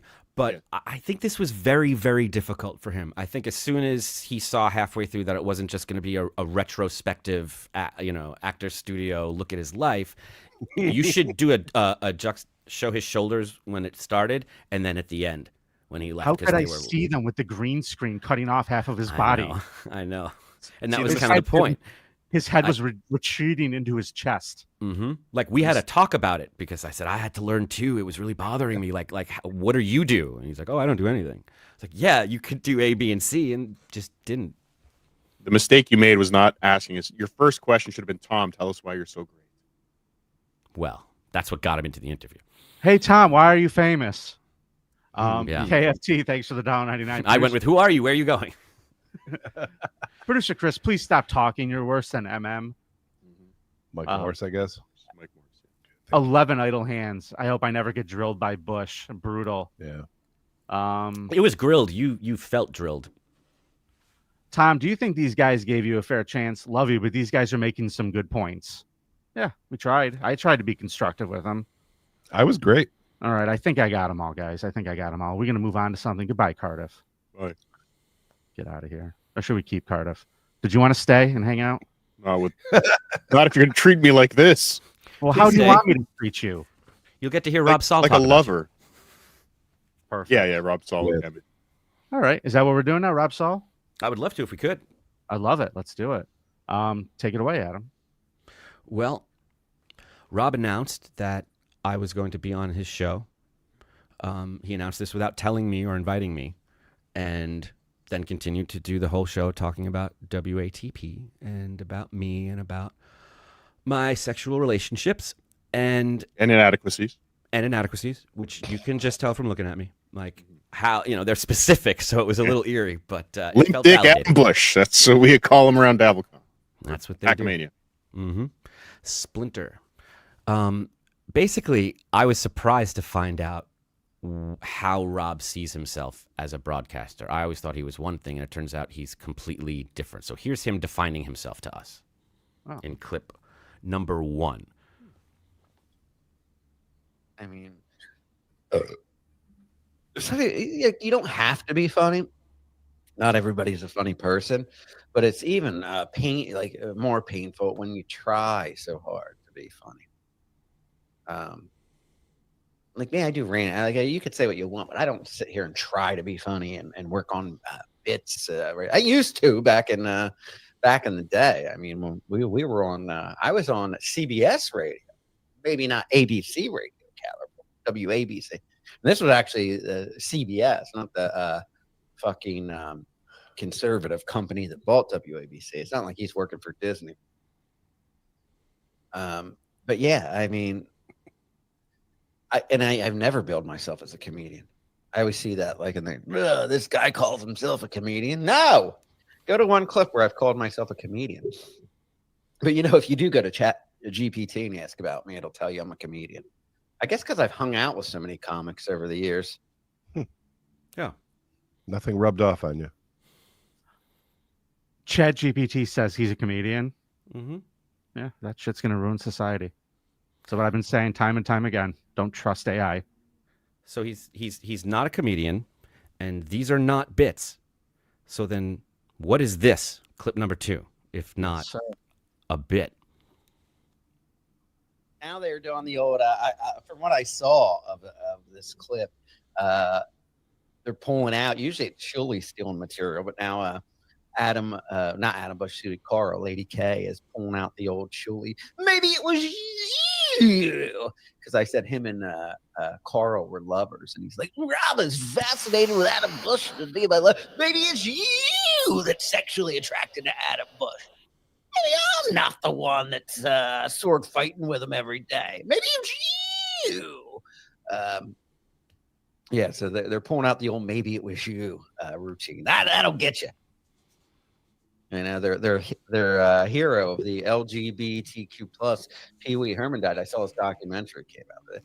So yeah, Carl's like, yeah, I know you are, but what am I? We got him. Boom. We don't fist bump. They don't even fist bump when they have a win. They cock bump Adam Busch and Lady Oh shit! Do it. That's how I find out. All right. Ah, boy. But here we are. What the fuck? Glad you kept the end in there. Mm-hmm. It's called journalism, Vinny. That's journalism. Well, what I don't understand about this is the guy who is wearing the Shuley nose and all that shit. He doesn't do bits. How is he going to sit there and say this with a straight face that he doesn't do bits? Well, we get it because we're professionals. I get it. His audience, if you pull up clip number 3, I guess it's their fault. They don't get it, and they think these are bits when really it's just reporting the facts as they come in. Yeah, he's definitely a loser comedian, blaming the audience. Hold on, real quick. $2. John's Skippy Halloween hand says Carl Adam gay bit is one you need to drop. Bad look. Yeah, I know. Yeah. They're the powerhouses in media. No, it's not a bad. It is a bad look, I guess, for them. The guy's married. This poor sex starved Jenny Jingles, craving cock, while Adam and Carl are sword fighting. I mean, they're obviously lovers. Allegedly. I mean, it's obvious to me, but I have no proof or confirmation. But you just know. Some things you just know. But thank you, John Skimpy Halloween Hand. He's right. Mm-hmm. When you have makes a lot facts, of points. yeah. When you got facts, you don't have to worry about bits. You're just reporting what's happening, and he knows what's happening. Yeah, and I just know that at Hackamania, Adam and Carl, they were kissing in a closet, and they were setting ESO porn. It was really fucked up, and I knew it happened. Awesome, Rob. Great points. So he's having trouble convincing us. He's having trouble convincing his chat. He brings on Mr. Pat Dixon and tries to demonstrate, not explain, but demonstrate to him the difference between a bit and a paranoid delusion. I mean, and you're saying WATP does well, but they have Adam Busch trolling my chat room, asking me questions so they can do clips. They released a clip. They have him doing that. I saw that. Yeah. You think is that something they've organized? Yes. I always had the feeling he was just doing that on his own. Adam Busch every Busch is time a I do a horrible show. person. Shut the fuck up, Mule. They send Adam Busch every time I do a show, and he starts asking questions and try to get me talking, and then like today, a clip like. But isn't that what everybody in the chat's doing? Not everybody, just certain. Just asking questions and trying to get you talking. I did. I mean, full disclosure, I did see them talking to you on a clip today. Yeah. Is that what you were about to bring up? And he asked you if you were dating anybody. Yeah. And Yeah, you were but like, that's not you, Adam. he asked questions to try to to probe me and get me talking, because before he asked me about my childhood, and I talked a little bit about it, but I'm always candid and honest, and they were like, oh, Rob Saul, he answered Adam Busch's question. Oh man, this guy's got a lot going on upstairs, and trying to psychoanalyze me based on questions I asked about my childhood. So then when he came in, oh, I see. They've They've done this before, and you're saying they kind of like it was a dirty trick. So now they're acting like none of those clips happen, and it's just me randomly be like, oh my god, somebody asked me a question and I'm going insane. Yeah. Oh, okay. Exactly. All right, I wasn't aware of that. That's interesting. Yeah. They don't put in the clip me yelling and screaming probably about them fishing for material for their fucking stupid show. Yep. Yeah, I saw Adam Busch was bragging on there today that he had more money than you, and that like if and he wanted He wanted to put up $50,000 and shit. Ah, Jesus. Oh no, that wasn't Adam Busch. Yeah, that was somebody else. Yeah, they definitely send Adam Busch to like fucking different chats, especially Rob's chat when he's live, and fuck with him so that they have content for the shows. Yeah. Well, he's not here tonight because I posted in the clip. I said it'll be me and Adam Busch lingering in the chat, coming for material for WATP. But No, you didn't, Rob. You said it'll be me and Adam Busch. Join me and blah blah blah blah blah. You left out that part. That you said there about in the chat. You just said it here to have an out for yourself. Oh, he was trying to own you. Yes. Now, he said he has to talk about me because I'm always in his chat fucking with him. I'm not here, Rob. I wasn't even watching the show. I got this afterwards. I have nothing to do with this. But you're talking to me and responding to things that I'm not doing. You said very clearly, you were like, you're always candid, you're always honest. But we keep doing this. So you had no idea it was coming? What was the trick? What was the trick? And by the way, I asked you, what keeps you up at night? And are you dating anyone? Those were 2 questions, and we're still talking about this. Tom Myers could answer that question very easily. I love how he thinks there's like production meetings for WATP where he's like, here's a list of questions for Adam to go out or to go fucking ask Rob Saul. Adam just is fascinated by you, bro. You're such a fucking weirdo that you piqued someone's interest. That's all this is. Yep, you said it. And it's really amazing. People can't understand when something positive happens to them, and they have to just process it as a negative. KB's the same way. He doesn't, in the way we were talking about, he's decided how we're allowed to enjoy him and how we're allowed to take it in. And if it's not the way he wants, he'll just tell you he's not that. Because remember, none of this is comedy. And Pat has been trying to explain this to him in very nice ways, and he's not getting it. And he tries really hard in this next clip and fails, but you got to watch him try.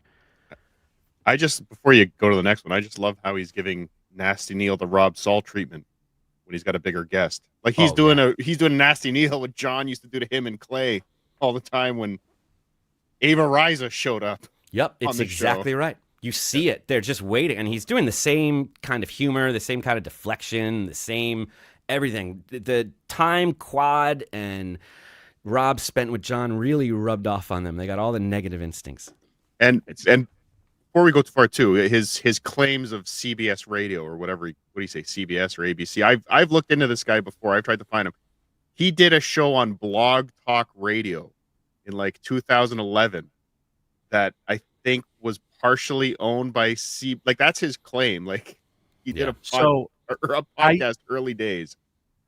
I remember this. Blog Talk Radio was like a live streaming service that you had to pay for, and I believe CBS was part owner of it. Yeah, that's his claim. Okay. So he bought onto a service. Yeah. That was okay. Perfect. Very cool. And that's where he did a show with his cousin who fucked his wife and took his home. And he's a bankrupt for it, just for the record. Thank you for clearing that up. No, I thought you needed to know. I always do. Now, spell his last name for everybody, Cardiff, so we can continue doing the doxing properly. Saul. There it is. Yeah, I mean, but you guys used to work closely together. Like he used to be like your Adam Busch. Yes. We were lovers. Oh, you don't think they're lovers, do you, Adam Busch and Carl? Legit? No way. Listen, it's you think there's any way they could not be lovers? I mean, yes.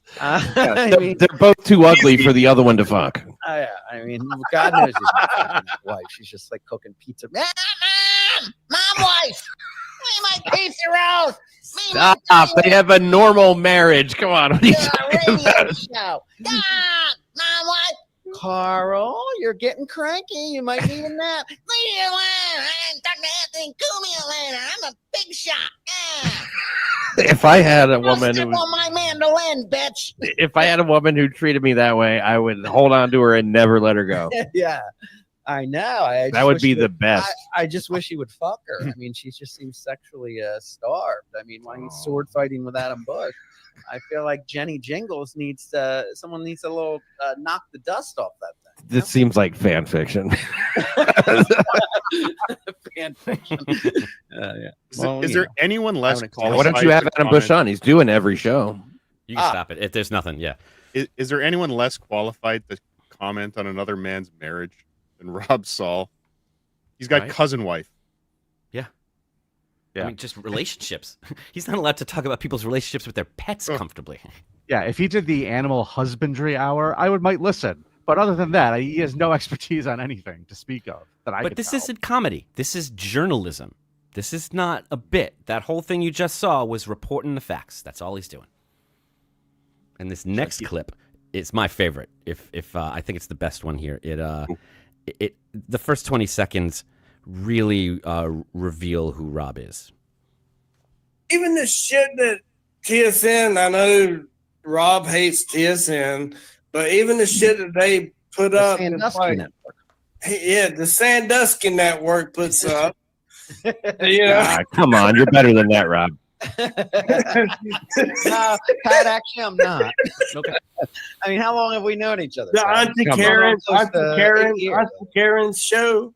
You know that show, Auntie Karen. I've seen it. Show? Yeah, like even that is so fucking boring to listen to him. I can't do it. I mean, I Like even when they're making fun of him, you can't stand it. Yeah, like it's different from John. I mean, I'm sorry, Rob. Okay, you can cut this. It goes on and on. Nothing ever changes. At some point, they go on to talk about how Rob really liked the interview I did with Chad, and he thought Chad was such a, quote, retard and slow and couldn't get when the joke was on him, and it was so embarrassing for him, and how could he not know he was being trolled, and how could he not realize he wasn't in on the joke, and isn't that embarrassing for him? And just lets it sit there. He takes in nothing that Pat says. He says, I think you're better than that. Rob says, no, I'm not. So that's who Rob is. And Pat leaves. And that's all you get from him. And now that Pat is gone, he's free to run the show he wants to. And I think this next clip is a great example of the Rob Saul you'll get if you work at like a restaurant with him or if you're one of his customers. I think this is him.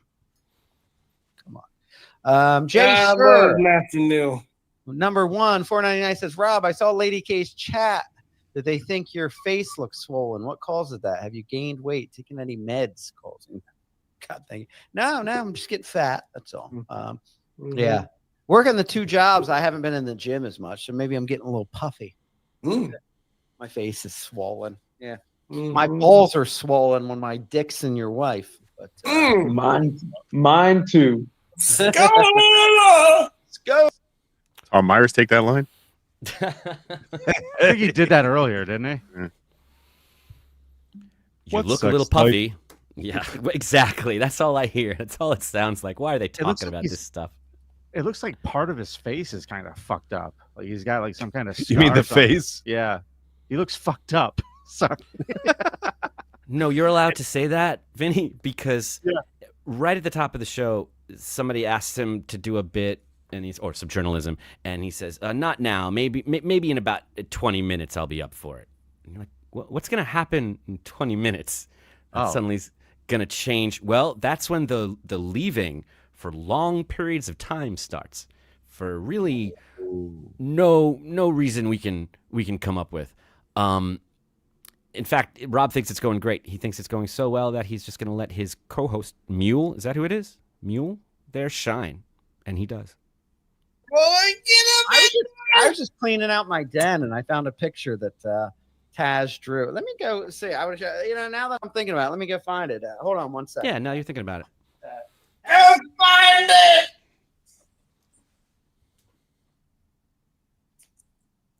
I like how he wants us to believe he has a Is den. that picture of my little Taz? Hey, baby, you want to talk to me? Hey, I like you too, Taz. Gonna get some Taz in my butthole. Get some Taz up in my butthole. One more time. Get some Taz in my butthole. I'm back. I hear Your laugh makes me want to fucking throw up. Oh, jeez. This is here's You can eat my actually dick, it's a fag. picture of me. Yeah, I don't think those drawings are why he left the room. Is that a picture of Pat Dixon fingering him? What am I looking at? He had it commissioned from Mike Morse.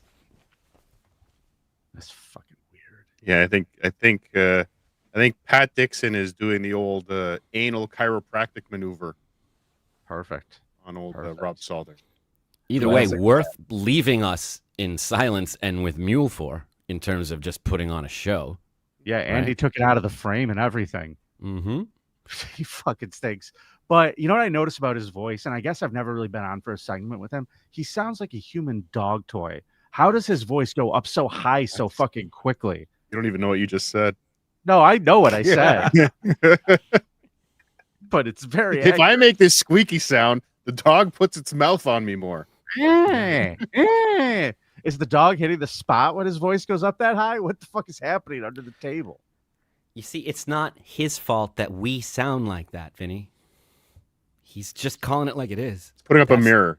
Yes. An audio mirror. Sorry if it's too much for you to take, but he thought, that bit went so well that he's going to double down on it and do it again. And he really lets his co-host shine here.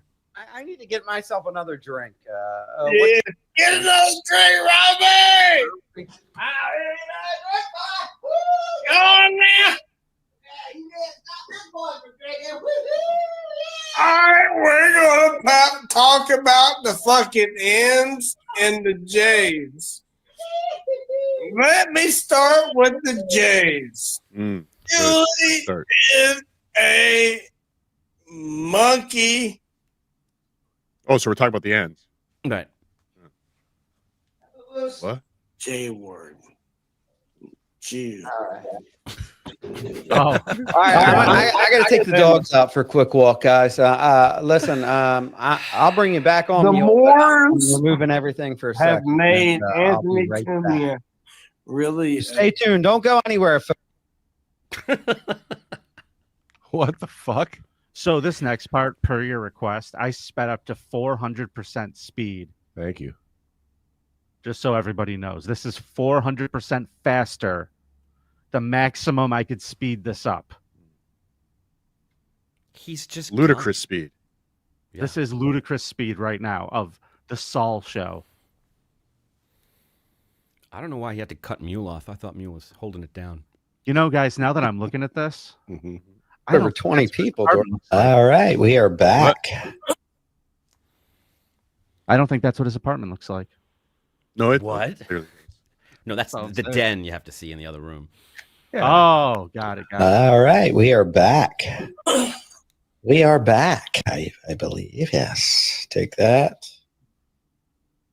All right. You there, Mule? Yes. All right. We're here, folks. Hello, everybody.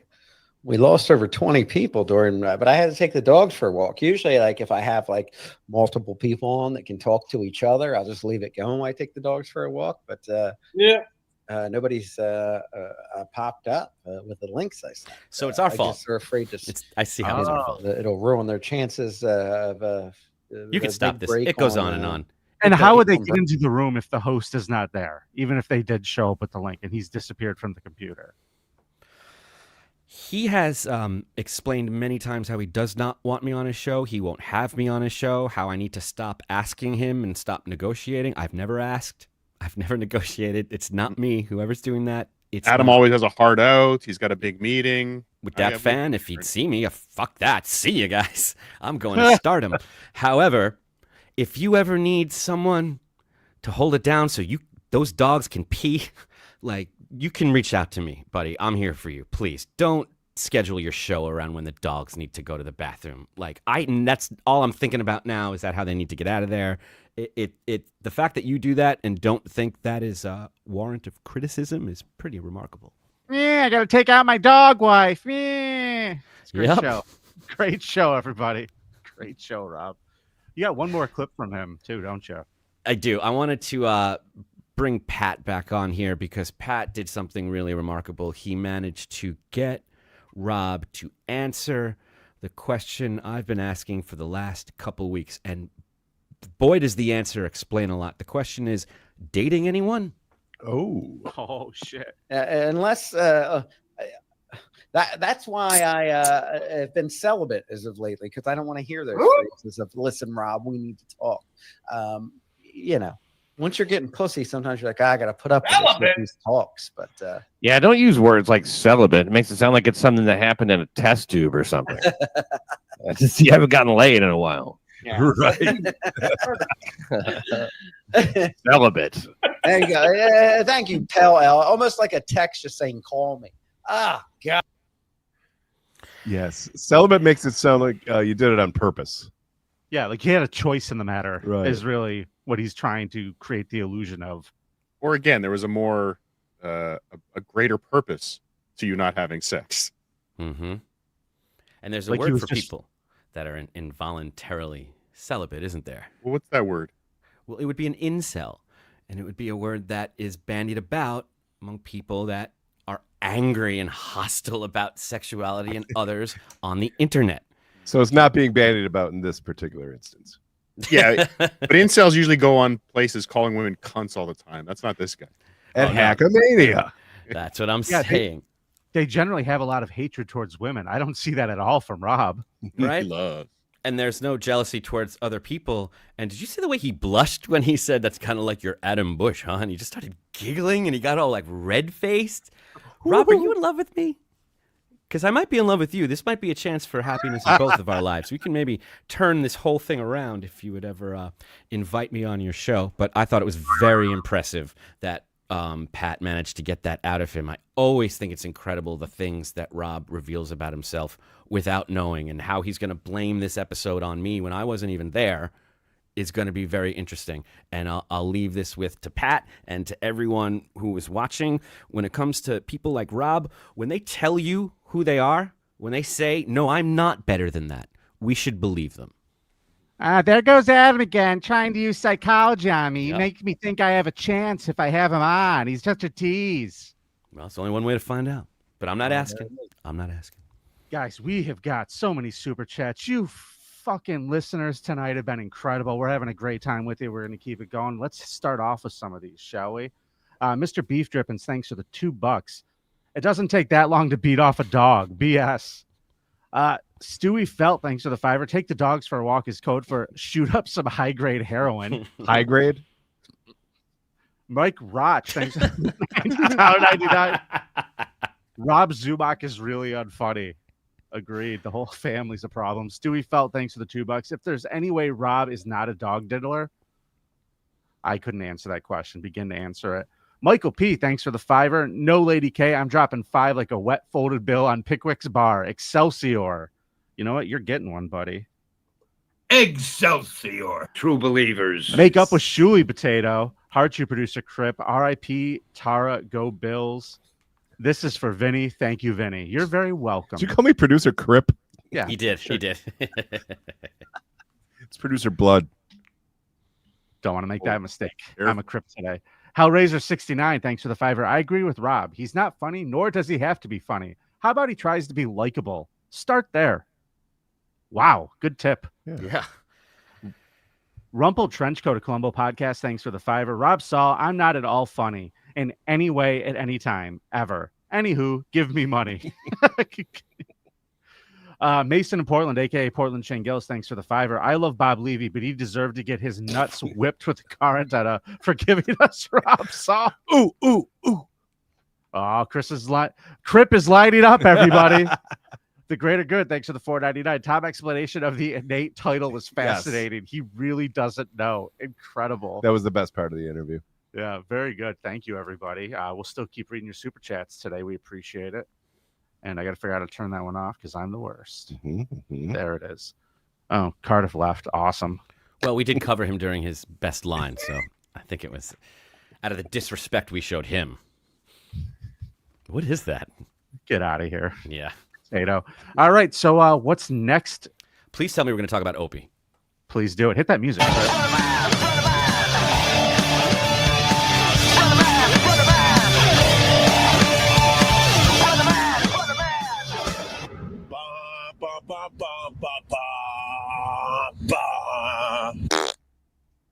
as Opie continues his Holden Caulfield-like descent from depression into madness on the streets of Central Park in New York City.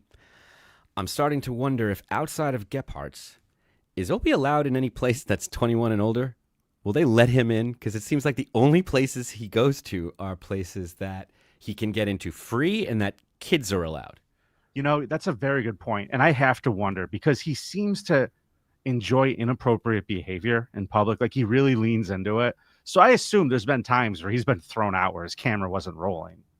Like, I mean, You're absolutely right, because there was a, you see in this video at some point, he's looking for people in the park, but he's not looking for people walking. He needs people that are working that can't leave. He needs people at their job that will be obligated to stay there and talk to him. Well, that's just smart. He doesn't want to get punched. But you remember when Carl was alive? Not, you know, the dead one who got killed over the hamburger pants that were covering up his death right now. Mm-hmm. The other Carl, Ruiz, whatever it was, he was like in the kitchen calling his staff Olas. Opie can't possibly be like allowed in everywhere. There's got to be people who say, get the fuck out of here and don't come back. I would imagine he would show that clip first if he had any good ones. But you see, the second nowadays he gets a little like pushback, he kind of runs away and then says his little quip while running away. Which is really sad. But he's got nothing. He's got nothing. This is 40 minutes of a lonely man walking around a park during the day with no friends and nothing to do. However, he does open real strong with this. Oh, it sounds like paradise to me, to be honest with you. Live stream as we walk around New York City and try to find cool stuff, man. Hope everyone's having a good day. What's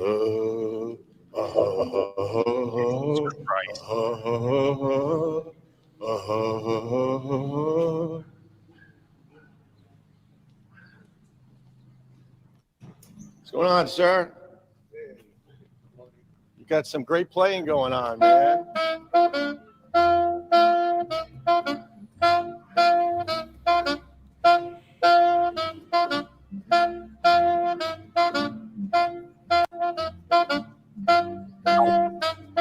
I fucking hate that, Adam. That is so annoying. Why is this a show? Why is he putting this out? What's really cruel about it is that he doesn't even feel it, is that guy is expecting a tip, Opie. That's why he started playing, because you started dancing. He thinks you're going to give him money, not just run away. Yeah, but I don't think you guys are understanding. What? This is Central Park in New York City, guys. Okay. Mm-hmm. Go on. So that's it. Well, he's unleashed, right? Like this is him unleashed. Yeah, no. Fucking over buskers for no tip. Yeah, that's the He's joke. promoting him. Oh, I see. I see. That's He's why the shot's really him. wide and we can't see who it is and get his The next name or have a Mustard. CD or anything. Yeah. Remember what he did to Mustard? I got to tell you, after hearing this guy play New York, New York, he sits there for the entire song.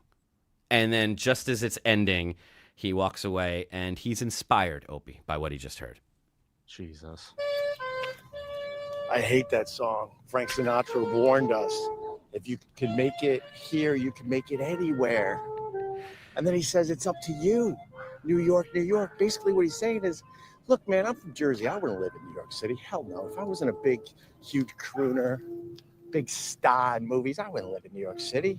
It's a hellhole. It's a hustle. It exhausts the New Yorkers. But, man, that was a fine rendition. Good morning, everybody. What's up, John Courts down there in Philly? Hi. He's fucking turning into Holden Caulfield. You're not wrong. No. He hates this city, and that's his show. It's just like when he was with Anthony again. The whole show is something he hates. He's drawn to it like an addiction. If you hate it, get out of there. You said that sounds like a lovely day for you. Yeah, if you weren't obligated to also like support your family while you were having that off day with these tools that you had, then you'd feel a lot of fucking pressure and be miserable. Like a man in search of a show. He's a lifetime New Yorker. A lifetime New Yorker. And in this next clip, he really goes out of his way to show you that he always has a plan and that he knows all the cool secret spots that only New Yorkers know. You can't do that. But there you go. That was a good way to start the live stream. I think we're near a museum. Let's go in front of the museum. It's not Again, my favorite. so you guys know this is museum New York because City. It's one of those fancy ones. Central Park. I don't see a Goldilocks leash. and the Three Bears. Is that the Big Where's Apple? Goldie? Biggest. Womp banana. Wah wah wah. It's called a group of bears. Paul Manship, 1885 to 1966. A gift by Samuel N. Friedman in memory of. Yeah, it goes on and on. He's just going to read these things. Nothing's going to happen. You can stop it. He's got nothing. His big idea is, there's a museum or whatever he calls it. That's his tip on New York. Maybe they'll go look at the museum. That is as fucking stupid as a goddamn soccer mom calling it Target. Stop it, Opie. That's awful, dude. Stop it, please. It just doesn't make any sense to me that he could do this. And if you can get to the next clip, which is at 6 minutes, I know people say that I compare everyone to John, and I do, because I think there's a lot of similarities between people that are in this locale situation and that have shows like this commenting on their every move. However, I think you'll give me a pass on this next one. How else can you explain what he's doing right here to me if it's not John? Aside, people live downtown. Man, I think we could have a hit with downtown. And you guys, you picked the best day to check out my live stream because I'm about to have my last sneeze of allergy season. It's gonna. Woo! You can cut it there. You never know when it's your last sneeze of allergy season. Yeah, you have to savor those moments. Never let them go. I mean, please, Cardiff. I've talked to Opie. Like, I've had conversations with Opie, and I actually do. I love New York. I'm a New York mark. Like, I love New York. I love the city. I love the architecture, the history, whatever. And I've told him, I go, make a fucking book. Like, go take pictures of New York and put, like, make a fucking coffee table book. The Opie New York coffee table book, because it's this stream without all the nothing in the middle, right? Like, show me New York through Opie's eyes. It would at least be something more than what he's doing. I don't know if he'd make money. I'm not stupid, but it would be something. Yeah, it could. And I think he thinks he's taking your advice. I really do. That's the only explanation for why he's doing this, because this is New York from his eyes. Sorry about that. And I wish he would just stop talking and just let it be a live stream them and just let us have that on in the background and stop bothering people. He thinks this is New York through his eyes. He gives little, he reads all the statues, he reads all the signs, he points out any landmarks he can remember as if he's showing New York to us. I'm just surprised how little he knows about it, how much he hates it, and how boring it is from his perspective. Yeah, I mean, people who work jobs for a long time and then lose them and then end up like, they have that first couple of days of like relief of like, wow, I don't have that pressure. But then like day 4, you have to look for something to do. And this motherfucker never did. Right? No. Didn't he? Sorry. Didn't No. he? Wasn't there something? Say Did he have the again? #1 podcast for a day and a half? Yeah. That's true. That's true. All right. Yeah. I'll shut up now. But no, he's not taking any of this as clues to maybe shift gears or do something else. I've wondered, because I know that you talk to Opie sometimes, and I'll never forget that appearance you guys did together. Can you tell us anything about what that's like? If you have insight into what's going on in his head, and if it's different than this thing we're seeing right here, can you tell us? No, he never lets me get that deep. Is he talking to you in those voices? Is he like, hello, Paulino? Yeah, a little bit. Backstage, a little bit. He'll do the voice. He's animated, but that's the interactions off stream were very limited. Very much like John. Like, very much like John. You're telling me was he's more not messing with us, and he just accidentally wrote what he thinks is a hit song called Downtown and then sneezed loudly without covering his face on people walking by? He's not trolling us with that? I don't think so. It's I think this so is legit. Then we are creating monsters. And it is an army of very specific, unhygienic, boring monsters. Unhygienic. But go look at the homeless people in New York. Go find them. Go wander around. Like, show us something interesting. Yeah, that'd be great. I mean, I spend this whole 40 minutes with him, and he doesn't find one thing. We can even skip some of this because it's just all the same thing. Go to 1247, and you'll see. Wow, working my intellect. He's just running out of ideas left and right. He doesn't know what to do. Because if you don't abide by the tree rules, a branch could fall from the sky and hit you on the noggin. Which wouldn't be a bad thing in my case, because it would knock a little anyone, knock a little sense into me. Sure. Loving the hat. That hat rocks. Nope. All right. Yeah, cut it. This is it. He's got nothing. Whatevs. This is the show. This is what's happening. Nice Cut hats. Yep. Nice hat. Wow. Has anyone ever said, is that Greg Opie Hughes while he's doing this? Has it ever happened? I think one time somebody recognized him, but they recognized him because of WATP. Oh, that's funny. And it was because of his voice. Right. They didn't know who he was from Opie and Anthony. They're just like, are you Opie? Wasn't he like walking into some like theater or something that wasn't open, Chris? Yep. Yeah. It's happened, Adam. It's happened. I really want to see if somebody knows him for him and then sees what he's doing now and then takes that in. But back to this meandering around. Yeah. Anthony said, have a destination. Look at Google Maps. You know, this walking in between. This is the stuff that should be cut for sure. And the stuff that he curates and puts out is utter garbage. Agreed? Agreed. No, I'm leaving you out to hang the way you all left me out to hang a few minutes ago. Oh, okay. I didn't hear the question. I was pretending like I did. And then I asked you to repeat it and we had moved on. So that was on me. Okay. I just don't want to speak out of turn. That was for your question, Vinny. But if you go over to 1444, you know how dogs have like a really good sense of people and who they are? Well, sure. That's on display right here. Like I said, you don't really see a lot of golden doodles in New York City. It's weird. Oh my God. Hi, little fella. Hi. Hi. Hi.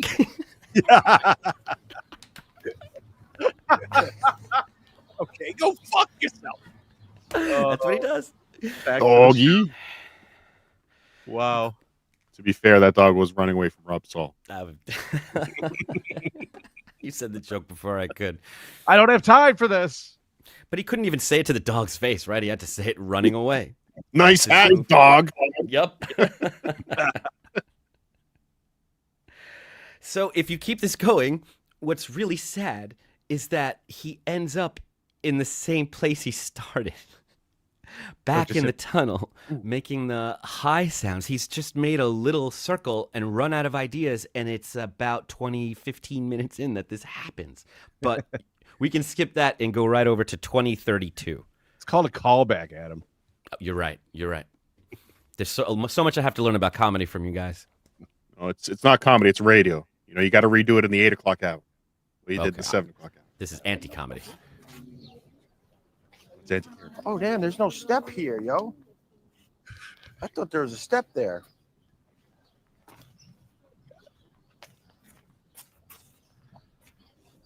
Don't look him in the eye. Margarita Delacorte Memorial. Oh, let's take a look. In this monument to Lewis Carroll's house in Wonderland was presented to the city of New York by George and Margarita Delacorte Foundation, May 7th, 1959. Wow, they wasted their money.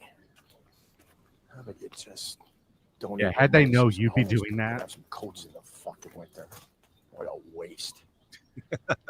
That is iconic. I don't know why. You can stop it right there. I don't know if you I'm noticed not a what good tour happened. guide. If for those listening, there were some younger people, some teenagers there. So Opie dropped the, "Hey, look out for that step, yo." And when he said "yo," they all looked at him like, "Why are you talking to us?" And suddenly Hello, he got, fellow kids. exactly. he got real self-conscious, and he started talking in his real voice for a little bit until he Leave got us away alone, from them. narc. Yes.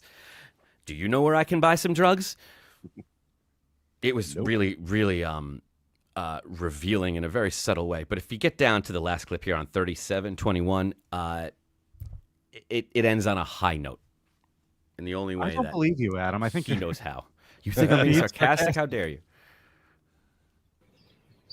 What kind of turtle? Oh God, what's on the side of the turtle's face? What is that? I think he ate something, like a hamster. Like a hamster? Yeah, I think you might be right. Let me look at this. The turtle has like a giant thing on the side of it. It's got purple lips. It's like got a goiter. And it's going the other way too. Look at it go. I'll be over here. Live. Yeah, this place is like packed with turtles. All right. That was Not pretty even cool. the British are safe. That was cool. All right, I'll give you a view. There. Now you don't have to come to New York, okay? There's your view. You saw the turtle. Yeah. You saw the park. Good. And the two towers. All right. Now cancel your trip to New York. Brought to you by the Tourism Board of New York City. Just screen cap that and throw it to an AI That's photography thing, and you got to pick. He taps it out. He ends it pretty much there. And I got to say, listen, the only thing that would make all of this make sense is if right at the end you just heard off camera, "Love you, Dad. This has been the best day." And then that would make sense. Oh, okay, it wasn't a waste. He was spending time with his kid. This was all this nice thing. His kid's not there. He's alone. His kids are too old for this. At best, this feels like a children's show that no kid would want to watch, but that's like meant for them, real slow and dumb and just high-pitched voices over and over again. The fact I that bet he got he's a big laugh on Tuttle once when he with his Tuttle. kids. Yeah, Tuttle, he had right, a big laugh on exactly. that with his kids once. Yeah. Yo, for real. And that would be the only explanation for this. Otherwise, it's just like a horror movie, and you turn around and there's no kid there. It's just he's holding this Raggedy Andy doll, and everybody screams. It's some Sixth Sense shit, right? Like, yeah, it's a real problem. M. Night Shyamalan presents Opie. Mhm. M. Night plays the straw doll. It'll be a great movie. I'll watch it. We got some clips from Carl that he sent in too, didn't he, Adam? Fuck Oh, Carl. fantastic. Yeah. Not here. So he actually pulled some other clips from that last show at Gebhardt's from our good friend Ron the Waiter. Did you watch any of these in advance, Adam? Oh, I did not. Okay. Well, I meant to here's- ask Tom about Ron the Waiter. I was curious if they ever thought of teaming up. I would book He was that. my mentor. I would book that. There you go. See, Geez. now we're talking. It'd be in the hallway behind the club. I'd actually put up a tent like they had for John. Stop. For Ron the Waiter and Tom. I'd do it. All right. You'll have to wait tables, though. You'll make them serve still, though, right? Yes, of course. Well, I'm going to guess Ron the Waiter. He has experience waiting tables. Tom, he's staying in the kitchen. What if somebody else eats it? Everything is consciousness. Great. This glass has consciousness. So I'm eating somebody else. Well, Matter I has kind of agree with it. I mean, to Matter has a consciousness. very, very minute level. Yes, everything has. Yeah. By the way, rocks have consciousness. do. Everything has consciousness. Remember the rock? Trees. And by the way, okay, okay, I called you Okie. Okie. Okie from Okie the Finocchi. Hey, Okie. I don't even like, especially Pimble And by the way, you brought it up. All right, let me challenge you. Hold on. What's your favorite song about trees? Awesome follow-up, too. Oh, man, it has consciousness. What's your favorite song about trees? Where did they steal the woman from? Like, if Opie was trying to make this guy a character, which is what I think he's would normally be doing if there was other voices, a producer or someone in his head trying to give him guidance. You would say, this guy is ridiculous.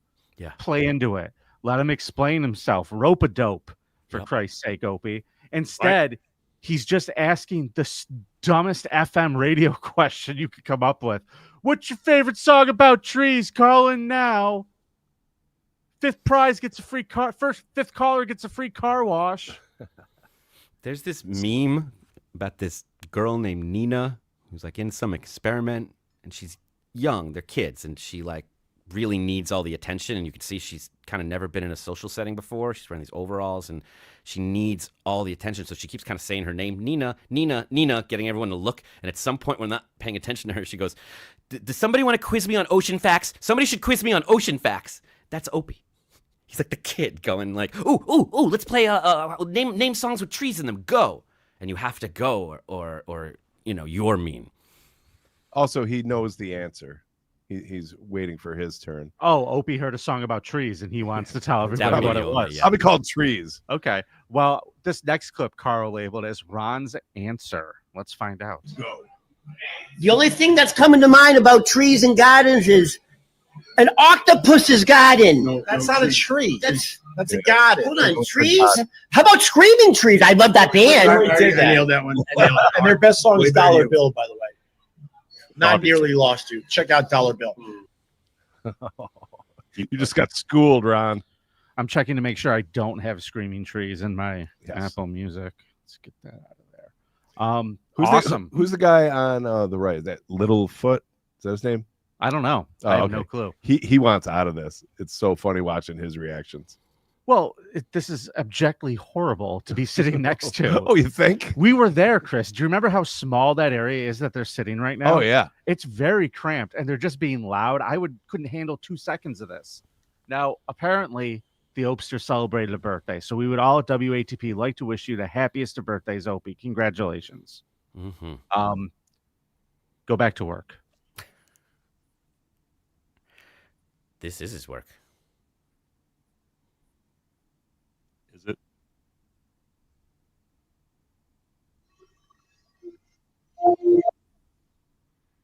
Great show. Nobody saw that. I am so sorry, everybody. That's okay. Here, let's just cut it again. She's asking the questions about Beautiful. Okay. Was Mona Lisa beautiful? Hell no. And too small. Birthday to you. Oh, he is a waiter. Yeah. What I liked here is, let's just rewind a little bit. Look at that face. I haven't seen that man smile like that since he had Cardiff and Cardiff on. Wow, he's legitimately touched here. This is incredible and sweet. I love how he followed it up with, give me your favorite songs about birthday cakes. No. Give me your favorite song about candles. He mentioned something when he was roaming through the park about he had his birthday week end, and then now it's getting extended to a birthday week. Apparently, there's something that happened to him. It got extended to the week, so now he's celebrating it all week. I know more about his birthday than my own. And you're right, this meant a lot to him because this is the only people we ever see him around that talk to him willingly. Oh, well. And did you notice how that woman instinctually knew how to address the camera and the host, and everyone like so comfortably just knew how to own the space that she lives in, as opposed to Opie? Yeah, overqualified for this room. And Opie and Ron just shrunk away because they couldn't compete with her just ability to be on camera. A good girl. Our buddy E-Rock is chiming in the chat. He says, this is pot talk even stoners don't want to have. He's not So wrong. true. Just ride it, Opie. Just ride the wave, buddy. Shut up. Here we go. Let's sing that. But she's cheating. Yeah. She's got the Ozempic. Happy birthday to you. Happy birthday to you, Mr. President. Happy birthday, dear Opie. Happy birthday to you. Hey, Thank you. Opie. Blow it out. Yay! Stomp the cake. Stomp the cake. Stomp the cake. I wish Opie had really burned Ron. That would have been great. Yeah, unfortunately, he just wished for Anthony to get hit by a bus. So that's kind of sad. But if I didn't know any better that this was in a bar, it looks like an AA meeting birthday party, doesn't it? It just feels kind of sad. It sounds like a children's birthday party. Only children need that kind of volume and attention and like forced positivity to get them to be happy because it's almost nap time. Like they knew, get him to smile. We got to be real big on this. Oh, man. I noticed that Ron the Waiter should be played by Joaquin Phoenix in the movie, by the way. I noticed that. One last clip, and I wonder who he's going to talk about in this last clip. Who can he never get through an episode without talking about, everybody? Let's guess. Donald Trump. His family. Chris.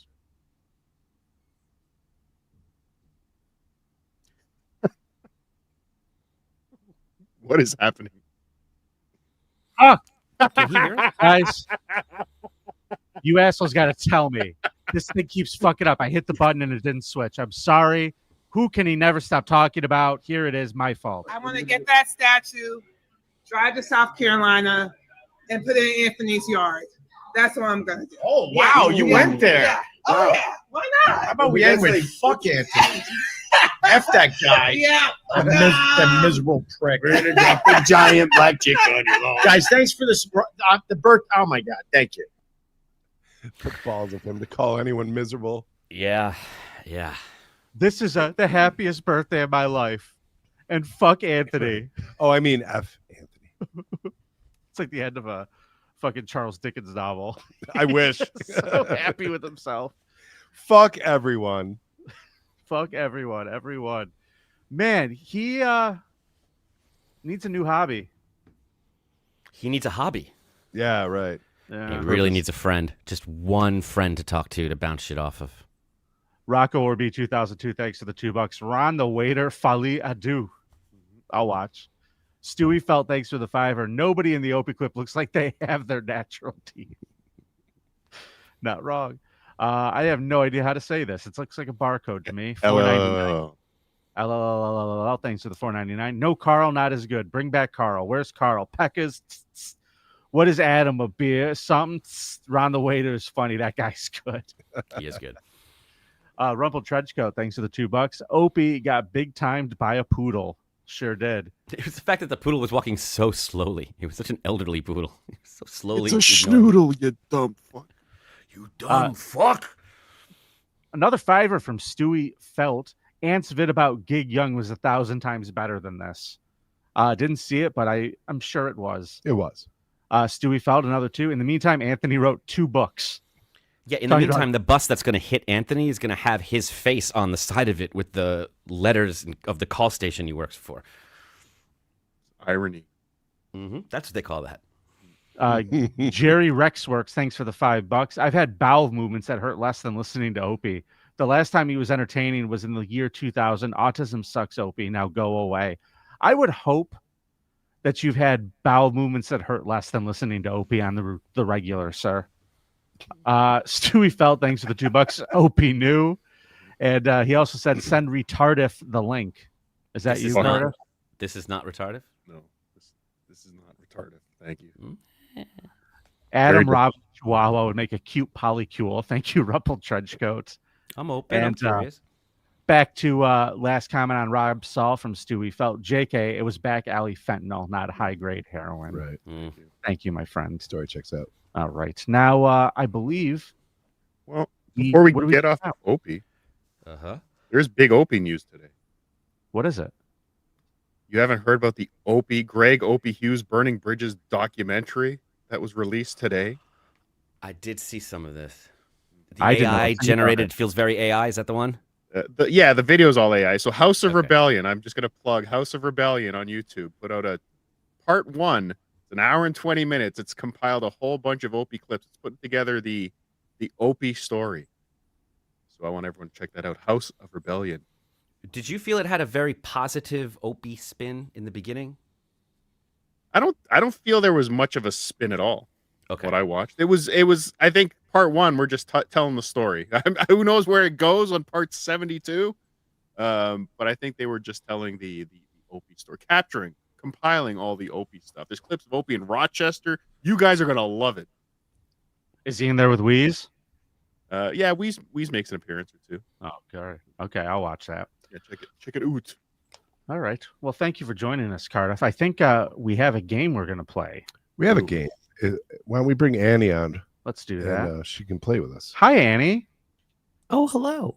Oh, hello. Have you enjoyed the show so far? It's been great having no Carl. Awesome. What's the best part about having no Carl? The fact that he's not here. Yeah. So nothing stand out about our performance. Just happy that Carl's not here. Don't put me on the spot, Vinny. Sometimes that's enough, you know. The removal of one person can be the greatness of others. Really nice to watch. It's nice for me to watch WHP without a boner for once. It gets painful after a while. Yeah. Carl or Cardiff, are we keeping you around for this, or are you leaving? Yeah. If you want me to leave, I can. Leave. No, I'm just wondering. You started the game, and now we're gonna watch it with you here. It's weird. Yeah, we've done I've that. done it before. That's how we do it. You ever watch the show? He likes to Oh, watch. you can Don't see you how know that? smug he is when we all lose. This is where the joy is in it for him. And ladies and gentlemen, just for the record, Carl loses because he's not here to play. Okay. It's an automatic loss. That's 3 in a row. I actually get an extra point on the creep off for this. Good. Uh-oh. It's time for everyone's favorite. Wait, is this show one of your consequences? Show. It should be. No, I've had a great time today. Stop stepping all over yourself. Why do you have to even sandbag yourself? That's what he does. This is where he gets hard too. This is the thing that turns him on. He likes hearing his voice mixing with his own voice. It's a thing. What do you say, ladies and gentlemen? And Adam Busch, are you ready to find the bomb? Playing 2 minutes with Tom. But I travel a lot. One of my favorite places to travel to is Pennsylvania. I love traveling to Pennsylvania. Why? Because you can buy fireworks there. Not those little, ooh, look at this sparkly stuff. Ooh. That's the only thing you could buy in Maryland. But no, you go to Pennsylvania, you can buy fireworks. I love that. They have this one fireworks stand up in Pennsylvania. Guy there's very knowledgeable, helped me out a lot. I came in there, asked him some questions. I wanted to ask him some questions, so he says to me, listen, any questions you want to ask, you can go ahead and ask me, all right? I've been dealing with fireworks for 5 years, okay? Believe me, I know everything there is to know about. But on a serious note, he turned to me and he said, listen, I'm going to give you some advice. No matter what you do, whenever you're lighting off fireworks, always point those things away from your face, all right? Because if they go off near your face, it could affect your eyesight and you go blind. You only got 2 eyes, so be careful where you point the fireworks, all right? And I said, well, thank you, sir, but... What did Tom say next? Here are your choices. Number 1, those are cucumbers. B, I'm a professional comedian. I know how to handle explosives. Next, I just needed directions back to the interstate. 4, I'm over here. And lastly, that's not a cigar you're lighting, sir. 2 minutes with Tom.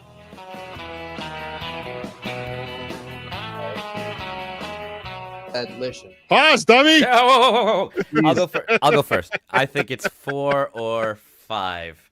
Okay. Now you sound like Carl. Pick one. I know. I'll go with lastly.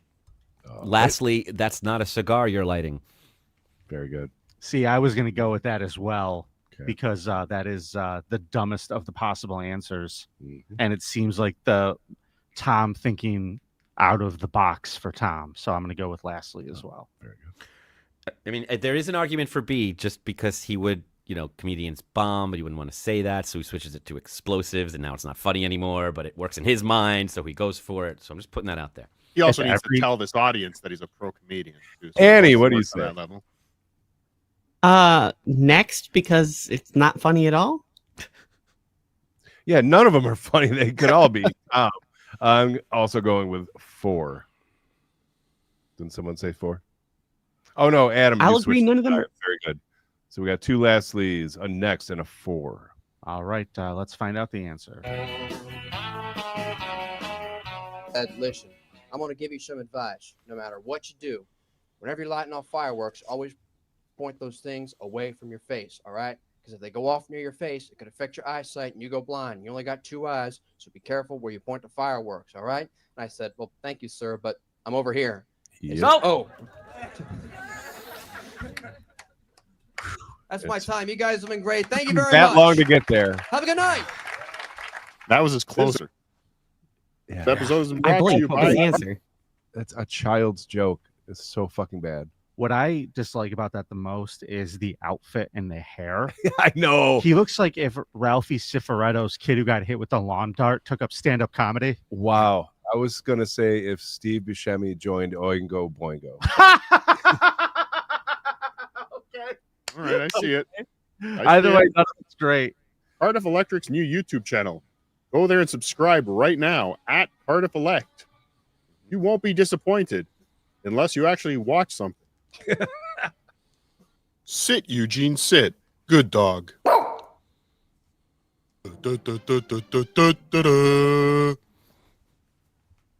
Good stuff. Fantastic. Is this the part where we do the what have we learned and the piano music plays? And Annie, we got any reviews? I have one for us. All right. Comes in from May 3rd from Cruisin' Chuck. It says, Kumia Country, the number 2 iCarly recap podcast on the internet. These girls really bring the funny. It's 5 stars. I assume that reviewer is talking about me and Cardiff. Yeah, we all assumed that. that's definitely a 5-star. Definitely a 5. 5-star. Mm-hmm. All right. I feel good. Well, aren't you glad you got out of bed for that, Annie? Yeah. But it was amazing. Thank you. Mm-hmm. Read it again. Okay. All right. So it comes. Ew. What have we done? Done it Whatever. all. We've done it all, Chris. We talked to Tom Myers. We said our last condolences to the great Lisa Boswell, R.I.P. We covered Opie. We covered Rob Saul. We've done it all. We really have. There's one thing we forgot to do, though, and this is a big one, and we forgot to do it at the start of the show, but we have a little bit of a celebration here today. I forgot to mention it. Thank you to everybody who subscribes to WATP. This YouTube channel today hit 30,000 subs, so thank you, everybody, for making that happen. We appreciate you. Thank you. Yeah, everybody else thinks you should go fuck yourselves, but I'm clapping for you. Thank you. We did it. We all did it together, all of us. Mostly us. Mm-hmm, How about that teaser, buddy? We did it in spite of Carl. Now, let's do, before we get out of here today, let's hit the teaser. What's everybody's favorite? The teaser. Next week's teaser.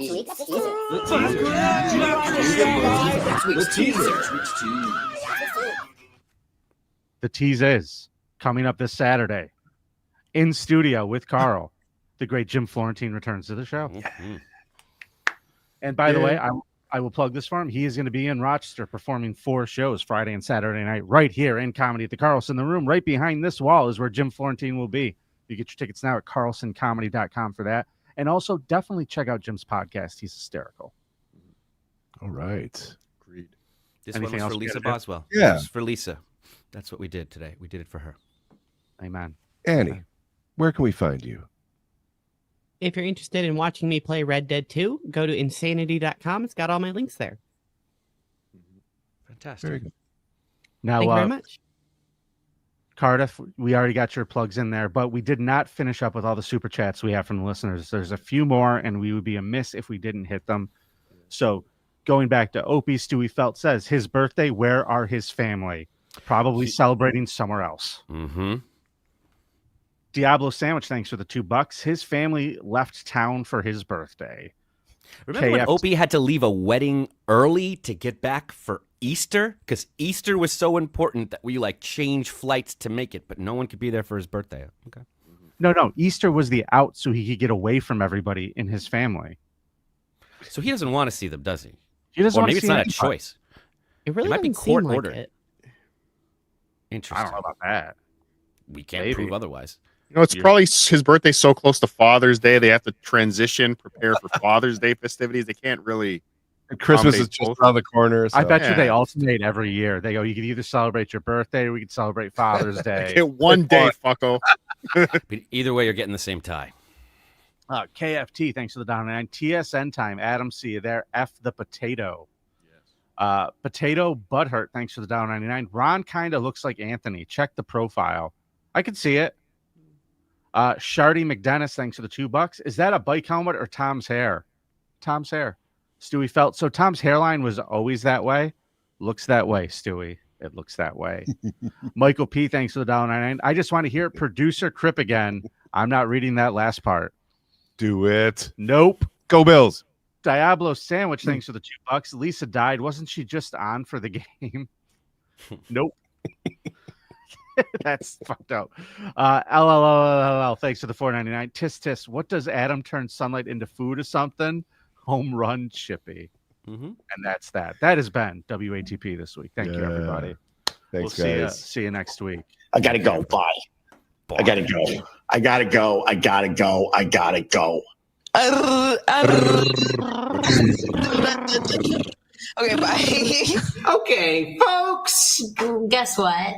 The episode's over. I can't get enough mix in my body. Okay, bye. Skunk